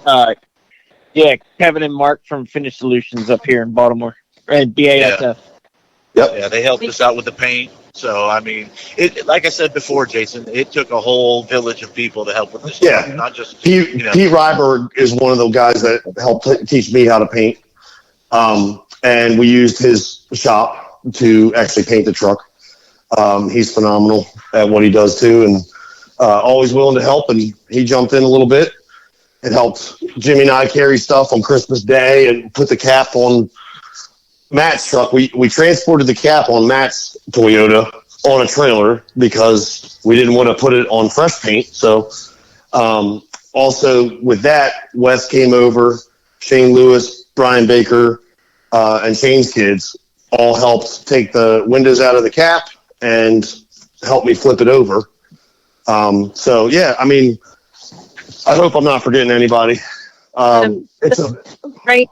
What about the horn button? BJ done your horn button? Oh, BJ, right? yes. Yep. BJ did inscribe the Ron All logo on my horn button. BJ, a Camber member out of Ohio. Great dude. Yeah, the Pickle Fab video ends with, Eric Foelber, Matt Reynolds, Fred Hebron, Steve Hansen, Chad Gill, Paul Davis. Many of you are on. April Hebron, Greg Ludwig, Nate Doyle, Amanda Reynolds, Adrian Hansen, John, of course, Yoakum, Tommy, Top Ropes Tommy, Laura Warwick, Heather Yoakum, Eric Nash, West Day, Shane Lewis, Steve Smith, Brian Baker, Jimmy Fisher, Ryan Hebron, Tanner Lewis, Chad Wages, Corbin Lewis, Mickey McColgan, and Eddie Burkholder. Those are the names that are there, too. So in case we missed any, I mean, dude, like you said, it takes a village. Okay, so yeah, Chad Wages actually helped us do the final detail work. Oh, detail? 12 West Detail. He went over and ceramic coated the truck and buzzed it down and made it look beautiful. Excellent. And Eddie Burkholder as well. He helped with the bed, lifting, lowering, and yeah, I think we might have everybody. Yeah, I can't thank you guys enough for coming on. Again, check out the official Instagram. It's #2_ballistic, or you could tap on a couple hashtags. The one I've been using over the course of time is Ballistic mini truck, I think is what we've used, and that kind of curates the old and the new. But Randy, dude, any last words? Real quick, Randy, are you going to get some of those build photos out in the world or what? Yeah, he said he was Like waiting the for the 5 podcast. We're going to put some of those Oh, out. okay. Yep. The build pictures, like the 500 pictures I sent you. Yeah, I got those. Just haven't had time to go through that. But Jay, I can't say thank you enough to everybody that was on the phone that we mentioned. If it wasn't for them, the truck wouldn't be what it is. I mean, I wish they had their wallets open like I did, but it is what it is. Yeah, but it's good I wouldn't times. change it for the world, Jason. Not 1 cent, not $1, not for the world. These guys are stand-up guys and ladies that I feel blessed to call my friends and family. To be honest with you. Yeah, I love it. Any last words? I know some of you guys have hung with us the whole time. We've got it all daisy chain with phone calls. I mean, I don't think we could ever pull this off again, Eric. And I love and I appreciate everyone How taking many the time. do we even have on? Do we have, 12? 10 or 12. At least. I wish Yeah, I wish we could see, but Apple hasn't come out with a thing. Now, next time we'll have to do a FaceTime, but I'd hate to see myself dropping a whole big drink on my lap earlier, You don't want to see me right now. I'm in high heels. Wow. Randy said he's about to hit the club, so he's like, man, we're I gonna did get my going. hair for this. When do you not do your hair? No wonder he Right? posted that swing. Hashtag hot Tom. Coming at you. Tom, do you have cucumbers over your eyes too? Your Nah, skin it's not, I still got Is 30 that minutes your- before we do that. Yeah. And He's in your room, brother. again, I would tell you guys to check out the Pickle Fab on YouTube. There was a lot of NC members. There were just a lot of individual folks that watched the video and that were there. It was cool. And again, I can't thank Jason Bell enough at Mini Nats. We'll be back there next year. And to all of you guys for taking a couple hours of your night and a midweek, can't thank you guys enough, man. Oh, thank you. Thank you. Jay, Thanks for everything you do, buddy. Hey, Yeah, thanks, man. You do it too. And thank you for your part in setting up the debut and everything. hey, And happy to we do couldn't it. have been done without you, man. Couldn't have been done without you. You know what we always And- say, do it for the scene. You know what I'm saying? That's right. The podcast, bringing it back, the bikes, the trucks, the everything. Like it's stuff that I forget about until I listen or see a flip through magazine or whatever. Like it's Yeah. like, oh yeah, I remember that truck. That's awesome. Yeah, now Like, we just you need to know- get Helltrack back and get Randy to come down the big wall. You know what I mean? Into Ballistic. Yeah. Oh. Just kidding. Oh. No, but seriously, thank you guys, man. You're welcome. Well, thank you, You're Jay. welcome. You're welcome. Anybody else with anything? This is just this is a family affair, and I'd do anything for any of these guys. So We've done it before and we'll do it again. That's right. That's right. I like it. Like to comment on Jason, just seeing the way Eric and Steven and everybody and Matt took care of John's truck and then seeing it on Randy's, it says so much about who they are as a person, as people and as our friends. Like Randy said, that's our people, that's our tribe. You see us at shows, we're always together, and that's what it's about. And they're all amazing. They're our I family. got goosebumps. Absolutely. Just saying. Hell yeah. Thank you, Heather. Thank you, Heather. Thank you. Heather. I love you, girl. Girl, you know I love you. Thanks, Becky.